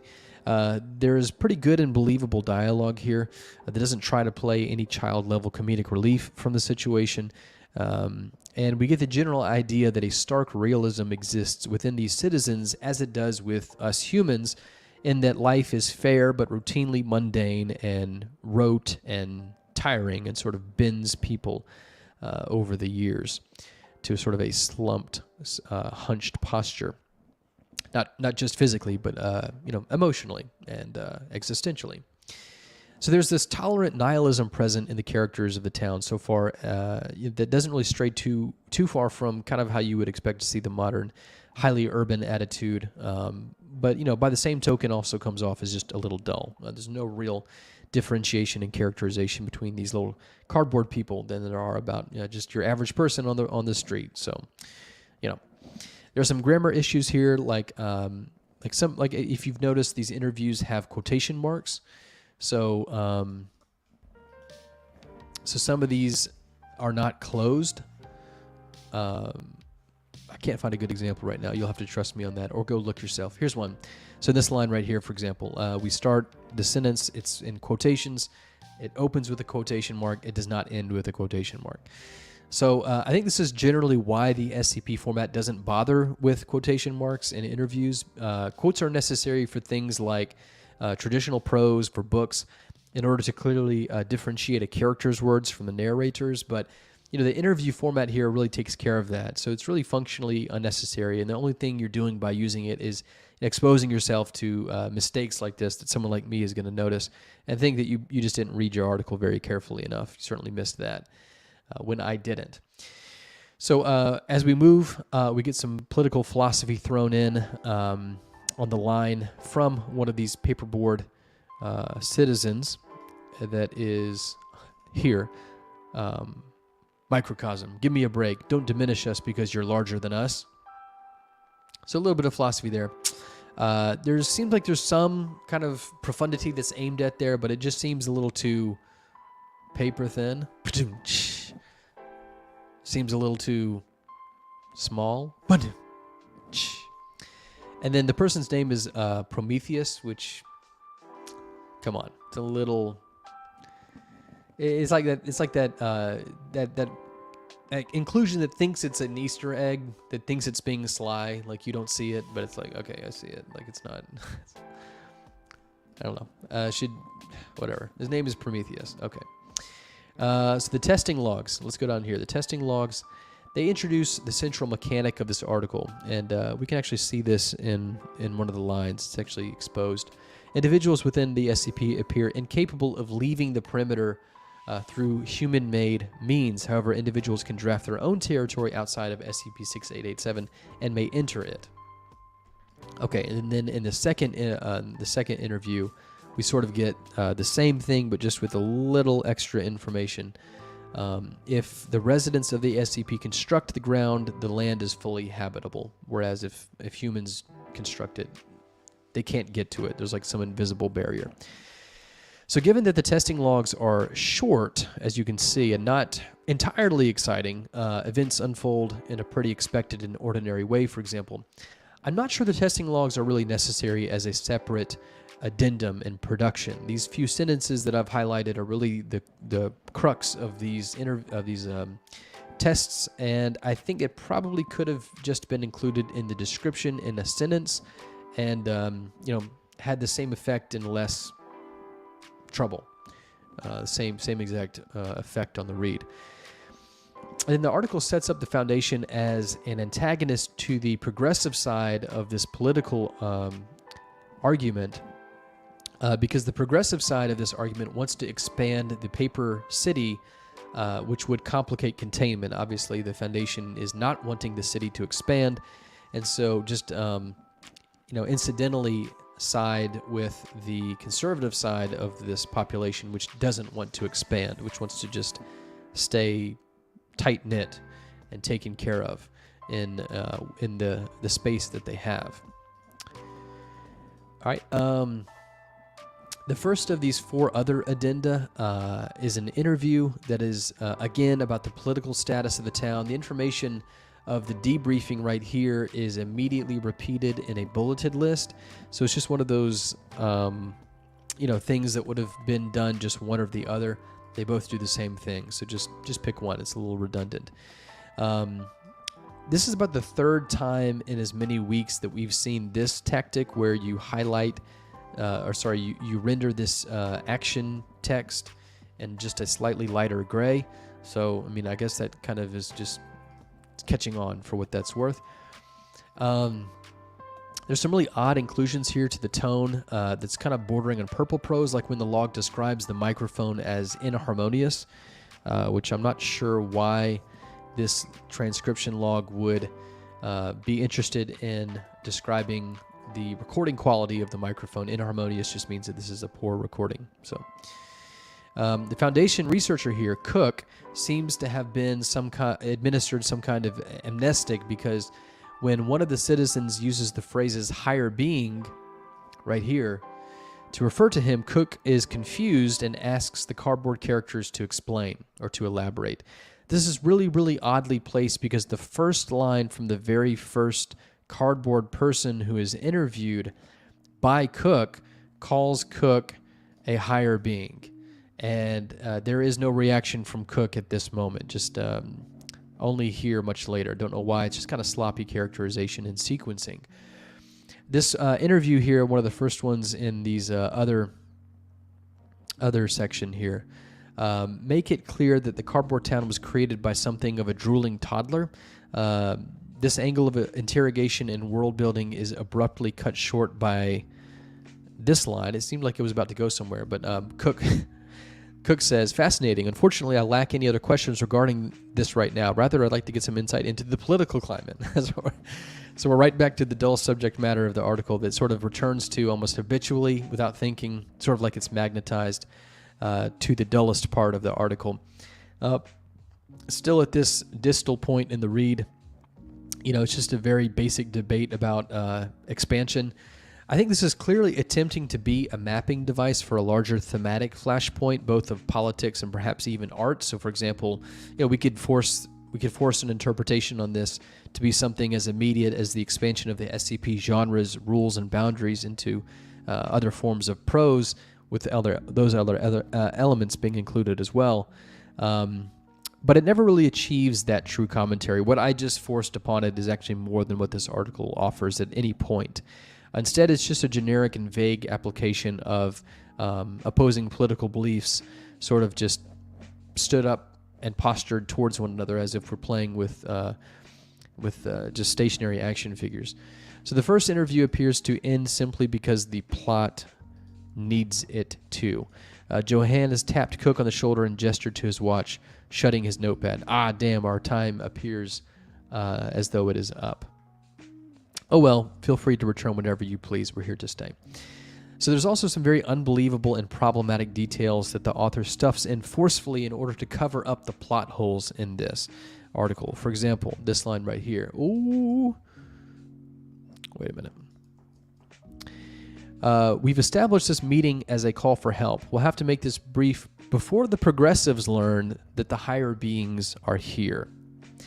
So this line would have us believe that the presence of these colossal humans towering above and around the cardboard city is an observation somehow only available to or noticed by one side of this political divide. It doesn't make a lot of sense, but it's crucial to give this interview any sense of flavor or spice or pressure to it at all, or tension. So that's why it's there. The article does try to insert a moral and ethical conundrum into this political setting. For example, that the Foundation cannot help the conservatives keep the progressives from expanding the city due to a dictum that the Foundation, and I quote, cannot go out of their way to interfere. Interfere negatively with the anomaly, although that doesn't seem to be pulling up. Here it is. We cannot go out of our way to interfere negatively with the anomaly. That's what Cook says right there. So this is just flat out wrong in the greater context of the SCP Foundation. Anomalous humanoids, for example, are thrown into cells, which could certainly be interpreted as interfering negatively with an anomaly. That's really required for containment, because very rarely do you have an anomaly that's okay with being contained. So it's just flat out wrong, this statement. I mean, it's obviously a literary device that's included in order to inject some sort of moral spice, some sort of moral flavor into this, but it just falls immediately flat. It's completely limp-wristed, it's completely gimped, and it just completely falls right on its face as soon as it shows up in the scene. But anyway, so the moral morsel here isn't about whether or not the expansion is a helpful or hurtful thing, and that the Foundation can't come down one side or the other, because it's a matter of debate. So there's something to it in that, the Foundation's trying to say, well, look, you might think it's wrong for me to not help you, but there's a lot of debate over this, and so the Foundation doesn't do anything because it's not sure what the right answer is, because it's bound to not interfere negatively. It's almost as if the Foundation has taken a Hippocratic oath, or do no harm kind of thing, but to an anomaly, which doesn't make any sense at all. But anyway, in the course of this interview, the cardboard conservatives convince Cook very quickly to remove the progressives from office, even going so far as to kill them if necessary. You get a little bit of resistance, a little bit of character solidity and resistance from Cook. Why should we go to the efforts of intervening? And then someone tells them just not to worry. No offense, we're not supposed to interfere. And then by the next line, apparently Cook has agreed to this. This guy says, "We thank you for agreeing to this. My coworkers and I can see what we'll do." So Cook is swayed remarkably easy, and it's not really surprising because there's barely character here at all. It's basically just air, so it's easy to push air. In the next interview, we see that those conservatives who have asked the Foundation to, remove the progressives, those conservatives have been assassinated. And there's new leaders of the city. The new leaders are established to be from the progressive side, who now knows that obviously there are massive humans in the place. This turns out to be a sort of interrogation interview where the Foundation is mad at these people for assassinating the conservatives. If the Foundation isn't supposed to interfere with an anomaly negatively, I don't understand then why the Foundation is playing detective when Cook just told the people that they're not really supposed to get involved. It's kind of jolting and inconsistent. There's no real reason why one Foundation researcher who has been in every addendum so far, Cook, is suddenly absent from this particular interview, replaced by another person, Thurman. So, Cook seems like he's supposed to be a hinge character in this article, but like I said, he's just suddenly not here. It's not explained why he isn't, and then he just kind of randomly shows back up again too. So it's just such a poor depiction of motive and of character that it might as well be a cartoon. I mean, the conspirators in this log immediately confess that they killed these other conservative people and turn on each other and start to incriminate one another simply at the Foundation's insistence verbally that they have a solid case against them. The Foundation decides uncharacteristically by their own dictums aforementioned to completely dissolve the Progressive Party by some sort of divine fiat for the purposes of containment. So at least that makes a little sense. And then the last addendum here is a video transcript about a fire that broke out in the building, the real life, normal sized actual building that this cardboard city anomaly exists in.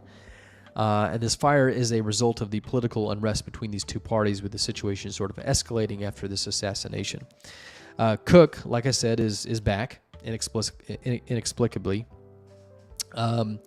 They sort of detective through what must have happened when, of course, the reader is well ahead of the article's characters and the article's pace and knows exactly what happened. But nonetheless, Cook and this other Foundation guy, Levi, they sort of hash it out between themselves detail by detail. And the odd thing is here that given the explanation the two researchers finally come up with, it must have meant that this fire was the city's first exposure to fire, as it would have done this previously to any fire. So Levi, one of the detectives, deducing in an impressive fashion, says, and since cardboard is chemically treated, the fire hitting the oil sparked a chemical reaction, and thus the fire. So that probably should have happened any time fire was introduced to the cardboard, at any point almost, given that there's plentiful oil in this little city. But for some reason, it hasn't happened until the plot needed it and until the plot found it convenient to have a massive fire consume a city made of cardboard. So, this also leads us to a more insightful question as to how the civilization here knew about fire, or how they became as advanced of a city with things like little mini cardboard cars, which I assume utilize combustion, without really coming across fires before or having an uncontained fire ever in the city's history. So the author doesn't really understand this or know it, but they're telling us that this is the first uncontrolled fire that the cardboard city has ever had.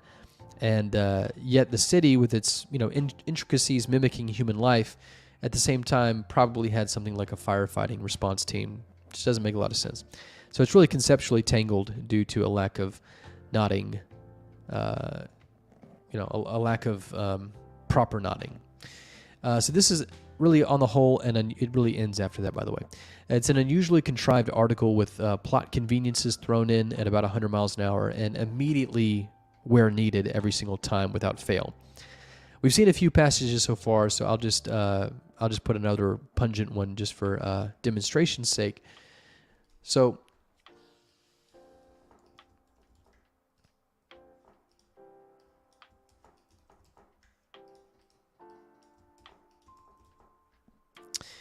this is in the interrogation after the people committed these assassinations. We have video footage showing men and women in red suits committing the act. Red suit paint jobs indicate mobster figures. Okay, so that's new information that's just thrown in with absolutely no development prior to this, and obviously is there just to be incredibly convenient to explain the situation as the plot demands it to. Next line, now where's your evidence connecting them to us? We are white suits, not red suits. Can't it just be chalked up to a mafia assassination? Thurman, a counselor provided us documentation showing transactions between mob boss and you. Okay, so that, once again, is new information that's just thrown in here immediately, exactly when it needed to happen, so that the plot in the conversation can continue. Those can be easily faked. You can't seriously believe we killed them. On a small scale, sure, documents can be faked, but the counselor confirmed transactional logs in this scale are bulletproof. It just completely unapologetically drops new information after new information after new information immediately when it's convenient in order to just corner the plot to one place that it has to be directed towards, and it's really an uninteresting place to go. Another example that we just came from is here, this unnamed fireman. Cook gestures a standby fireman over. So if you read this actual section, this actual addendum, this is an active fire. 3 more houses are actively aflame. And yet we have this unnamed fireman who's just standbying. He's just standing there waiting for Cook to gesture him over so that he can answer questions. He's not operating on the fire. He's not paying attention to his team. He's not actively participating in this fire that's burning 3 more houses. He's just standing there so that when this character Cook gestures to him, he can be described as being standby and can come over and answer all this plot exposition immediately. So, once again, I think the worst thing about this article, because obviously I can't recommend this is a terrible article, is that it feigns towards more meaningful commentary, such as there's this one line that I think is pretty overt. But of course, I don't know why the search function is just not working here. Bear with me. Your superiors were prime aiders for the Foundation. Your city serves as a political microcosm for us. So it kind of seems like the author is trying to make this into meaningful commentary, right? I mean, this is the second time that we've been pointed towards this place as a microcosm. And so again, it shows up here. The city could expand with significant influence. Also, because this city acted as a political microcosm, this is the third time, it was beneficial to societal research. So this article feels like a plot-driven excuse to tackle some sweeping issues with our bicameral system politically, but the article doesn't really explore that intersection at all between politicians and political operations of the city, and the Foundation's counter-interest in it keeping this city contained. It doesn't really approach any larger messages at all. It feels really weightless and not in a good way. The most we get here is the cardboard people essentially beseeching the SCP researcher to do all of the work for them and to kill their political enemies. I mean, it's a lot like praying to some deity. I think a more vivid imagination to the article would have seen, the Foundation recruit a cardboard citizen in order to enact the will of the Foundation's interests on the conservative side of this debate, which could have been very rich in possibility. For example, the situation devolving to a hyper-conservative campaign that claims it has the will and backing of God. Just for an example. None of that is really bit.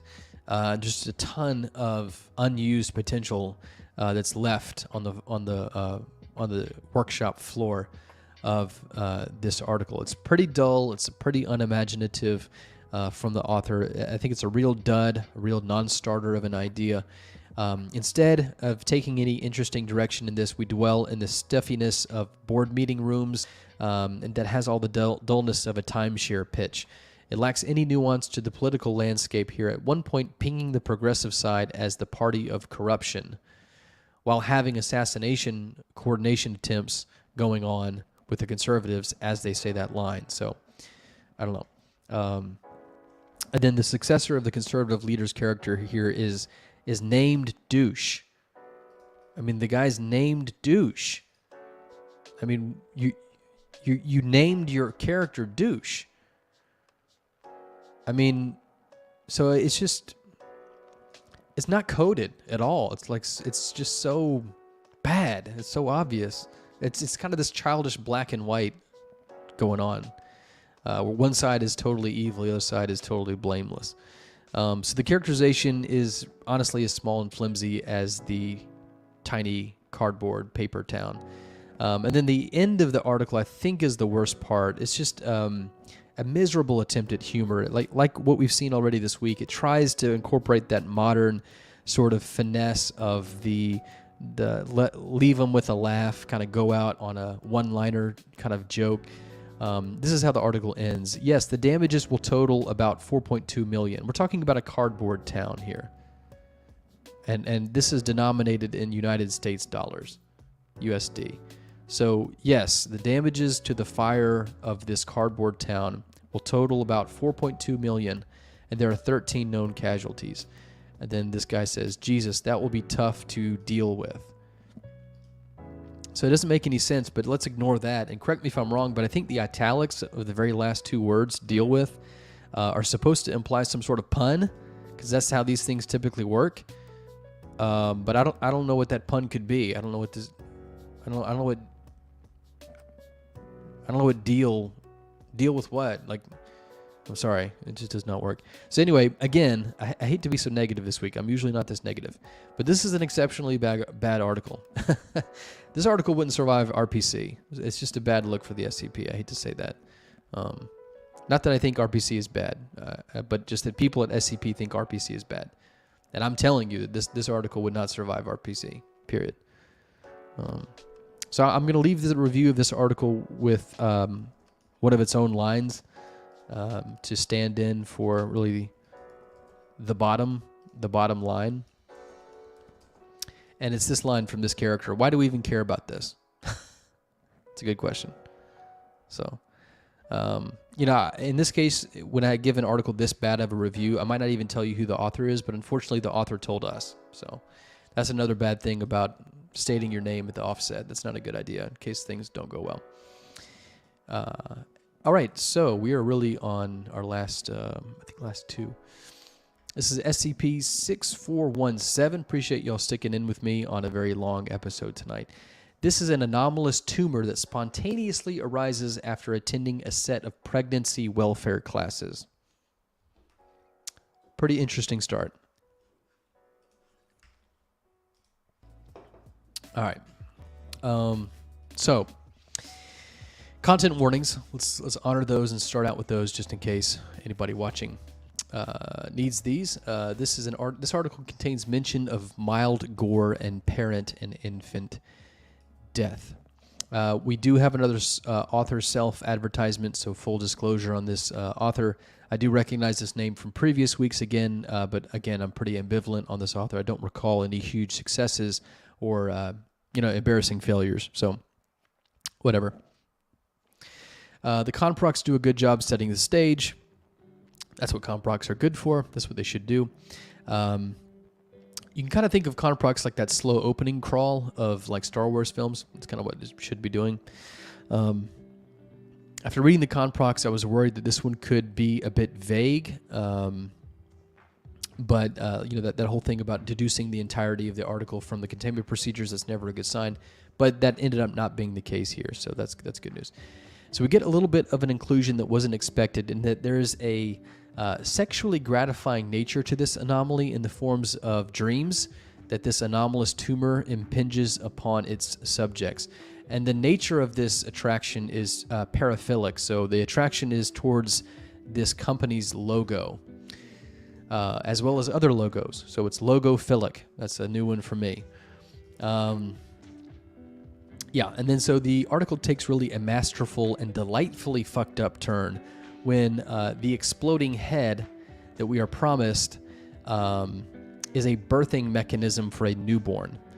It's sad to see in the article that no children produced this way are viable, which would be interesting, surely. But it does just indicate how messed up this article is and leaves us with more questions unattended to. I think for the better. And then there's some really great lines in here. It's really great to see an author include as many senses as they can get into an article. You'd be surprised how few people do that. This is a great line. All documents smelt and tasted of amniotic fluid. Gross. Just really fucked up on so many levels. This addendum skillfully crafts, I think, just enough of a backstory and a motive for this anomaly, but it also has some pretty disturbing undertones about, why someone would want to continuously produce insta-dead, head-explode fetal tissue. So it kind of draws in the most unfortunate and dark corners of scientific research in this area without getting activistic or preachy, which I'm sure we all appreciate. The author treats us to an increasingly effective and crescendo of body horror and situational abstraction. This provides quite the image and is one of those things your mind can't unsee. So this is a deeply disturbing, thematically earnest, pocketable jolt of horror that just horrifically sutures together feelings of the joy of maternity and would-be child rearing with the animalistic, bestial nature of the act that creates that situation. I'm talking about sex. There are very striking constraints in this article and inventive conceptual pairings in the article. A beautiful job of meshing a sort of dream fever horror logic with very concrete things that stick in your brain. It has a commanding grip of delivery and of mood, and stereo sort of mixing to establish a darkly engaging space. My only criticism with this article, which is SCP-6417, is that one or two portions of this could probably be cut out and the article be a bit stronger for it. For example, the logophilia portion that I talked about, the sexual attraction to the logo, kind of comes in, but it doesn't really contribute to the climax. That was a pun. And it doesn't feel like really it's doing much besides sort of a cluster throw of the darts onto the dartboard. And in fact, it kind of gets that way at the end where the author sort of turns the gas up to full on high and tries to introduce a bunch of different components, abstract and imagery, concrete, all to this at one time. So there's a little bit of a concern there, but on the whole, this is an excellent article, and it's short, it's concise. I definitely recommend you read this. The imagery is quite disturbing. I think it'll probably stick with you for longer than you like. So that's a good thing. And if you do want to check it out, the discussion has some formidable critique here. Some of it's real good. Dr. Apricus, who we just saw a really, really poor article from, unfortunately is caught in the narrative mandate web. Where's the narrative? Where's the beef? Where's the narrative? It's just a snag that a lot of people get stuck on. This is a good article. It does have a narrative, just doesn't have such an obvious and explicit one that people who are looking for the most rudimentary forms of them will be satisfied and find them. So, but there's some really, really good critique here. A Random Day always has really great critique.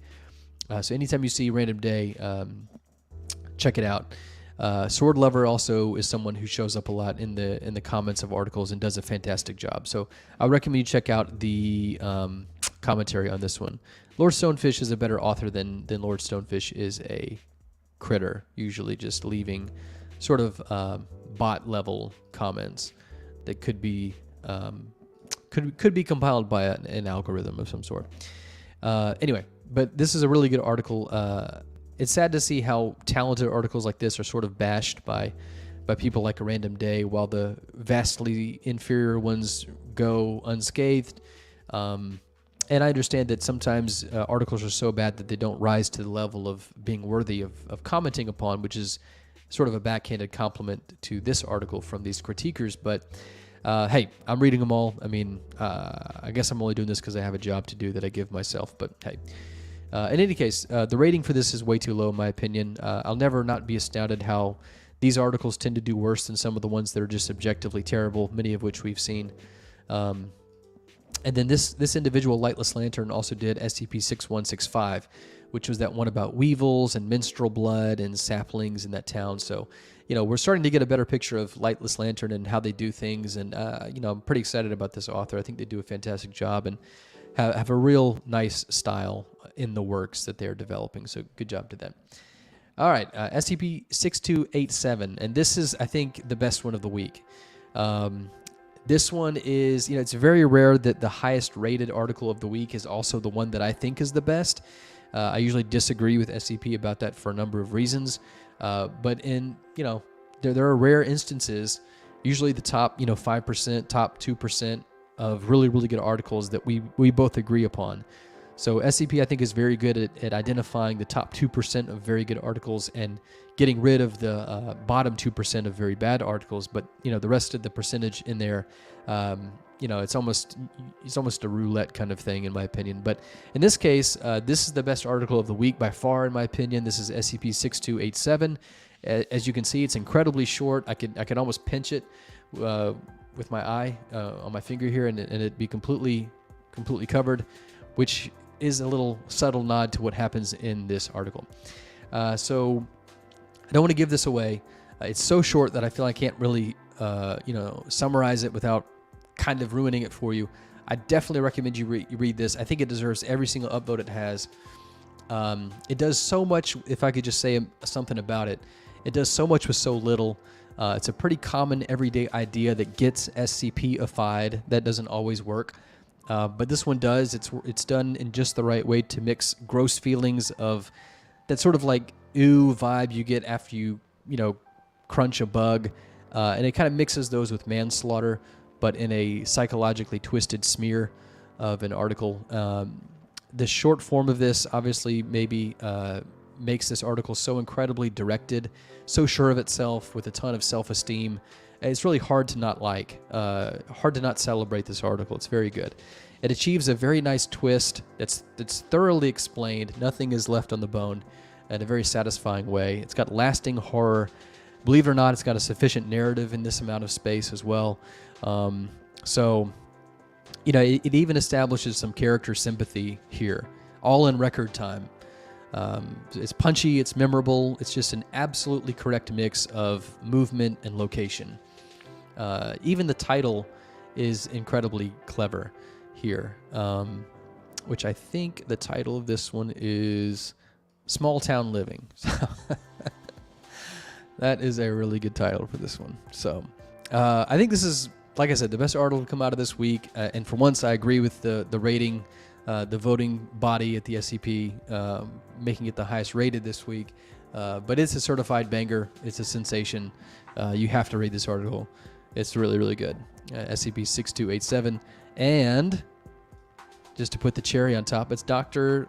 Leonard. So, once again, this is somebody who I think one article I didn't like, and then the next week I kind of liked their article, and this week they got the best. So, everybody writes terrible articles. Don't let that stop you on your way getting to excellence. I think this is the last one for this week. This has been quite a long cast for a relatively low-numbered week. This is the last one. I don't think we're doing this one because it looks like it's on its way down. This is -9, so I got to relieve myself when I can. I got to help myself out. So this one, SCP-6513, will honor the content warning. It contains grotesque violence, gore, extremely light sexual themes, and toe-based horror, which I think is a unique phrase in the wiki. I don't think anyone has ever written these three words together on the wiki before. So what the heck is this article about? Well, this is a parasitic flatworm that mimics the look of a big human toe, a human big toe, I should say. So we have very professional con-procs here with great clinical tone, some excellent lines of intrigue and foreshadowing. So, for example, let's pull this one up. Agents of the MTF without military training are to orchestrate cleanup and amnestic distribution operations under a cover story of the affected subjects' participation in the fictitious GOI, Church of the Seven Armed Christ. Damn. You got my attention. That's pretty cool. I do think the rest of the sentence should be a footnote because this is kind of a run-on. It kind of gets difficult to pronounce. So that's probably a good place for the footnote to come in. But that's a hell of a sentence, and hits right there. Definitely interested in the rest of this. I love to see a fictitious GOI. That's another phrase I don't know if I've seen on the wiki at all. Maybe it's a first. So the author is doing some pretty interesting things here, very early on. Okay, so like I said, this is a parasitic sort of worm, flatworm. That's what Platyhelminthes is, and it ends up looking like a big toe. So you can kind of assume that it's gonna, take the place of someone's big toe. And so the description first goes into the life cycle of the parasite, which is pretty imaginative. It really plays and sounds like it's something from a zoological textbook. So author did a good job mimicking that. But we begin with eggs being laid inside of vending machines, and then the host selection gets incredibly specific. Right here, the suitable hosts fall into a number of criteria, and they list these out. They must be children, they must have at least one source of water, and they must be taking hip-hop dances that utilize techniques seen in mainstream representation as opposed to traditional improv amateur ones. So we're getting pretty specific here, for sure.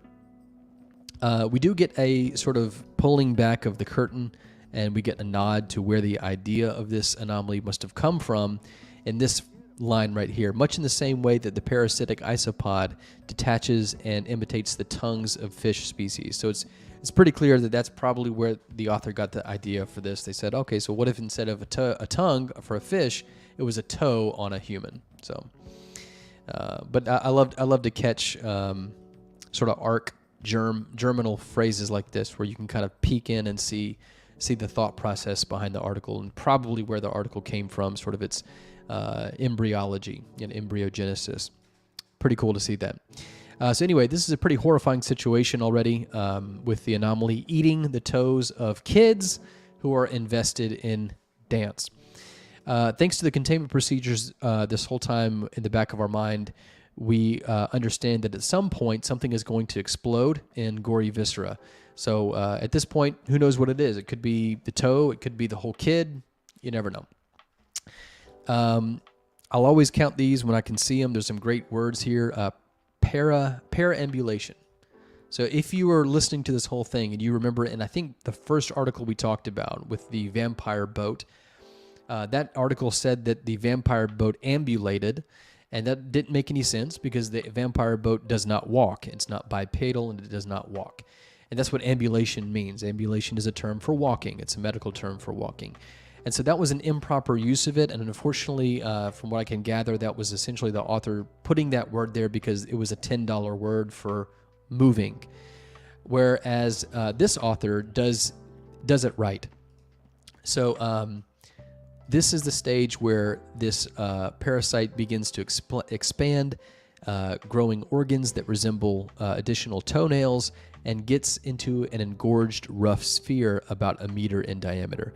And so this is the only stage in its cycle that is capable of perambulation, usually via rolling.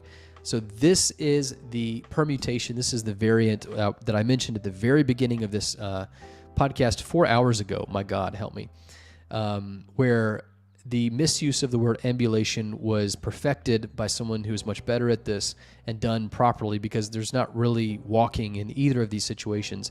But in this article, it is correctly described technically and very satisfyingly as perambulation. And so this is why you need to have a high, high attention to detail when it comes to your word choice, and you need to have an arsenal of words at your disposal in order to enact things like this successfully. So this author is, by this point, I think, very, very advanced, very ahead of the average writer. Certainly someone who should be notable, so we'll get to who the author is. But by this point, I've already been won over by the author. I certainly think they know what they're doing. Anyway, so I think the portion of some of these can get a little too expository, reaching a little bit farther than it needs to in describing how the parasite, for example, allays all the concerns or alarmings from host subjects.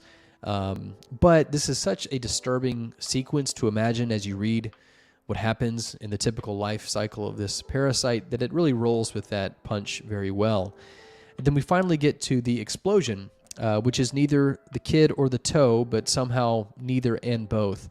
And it's just absolutely grotesque to read about and to imagine. So I think the tone is one of the most enjoyable parts about this article. It's so focused. It's just a beauty to behold. The clinical tone of this, just like that word choice, that masterful word usage that we just explored, the whole tone of this is just remarkably good. It's just a thing of beauty to see. It really excites you to read this. So my reading of this article was broken up just by errands that I had to do, but I was really excited to get back to this right at the point where I left off. So that's a really good indication for an article. If I had to say something less than glowing about this article, it would be that the toe portion seems to be a bit tacked on, and that the toe, is a parasite that resembles a big toe, but it also sort of detaches itself, so I don't know why it needs to look like a big toe. It's not duping anybody. The hosts are fully aware of it, and so that sort of mimicry and camouflage typically is seen in parasites so as to avoid detection. So that's something that just throws me just a little bit. There's got to be better ways to pitch that. But anyway, and then until the very end, it's not clear why the requisite host has to be so specific. For example, to be taking hip-hop dance classes. That kind of hangs and lingers over the whole article until the very end, and then even that is very, very skillfully sort of satisfied. So I can't even say that that's a bad thing. But for a while there, it does. You are asking, what the hell? Why do we have such specific criteria? So anyway. But the title of the SCP is Toe Jam, so, maybe the pun is the justification. I don't know. It doesn't matter, because the imagery here is so good. The addendum is really where all this comes together. It's really where all the lights turn on and the whole thing is visible, and it's just amazing to watch, and absolutely horrible and absolutely horrifying. So anyways... I think there's only one instance of rusty clinical tone. It's the very last line. So the local Publix grocery store was found to contain roughly 5,700 eggs spread across 15 machines, greatly outnumbering the number. So there's probably a better way to do that. That's just one little mistake. It's not a big deal, but it is the only flaw, the only crease that I can possibly mention in this article when it comes to the delivery of the clinical tone. It's almost ineffable. It's almost just completely impeccable. So excellent job. And then the most horrifying part about this, as we get through really what is the climax of this article, where things get a little explosive. That's a pun. Is this addendum? So it's really a captured video log. And the most horrifying part about this log and really the whole article is this extra character, this father figure who was the only one in the scenario who doesn't know what's going on. So there's some real fridge horror there in that you have to imagine that this person didn't know and at some point realized it had all been happening underneath their nose.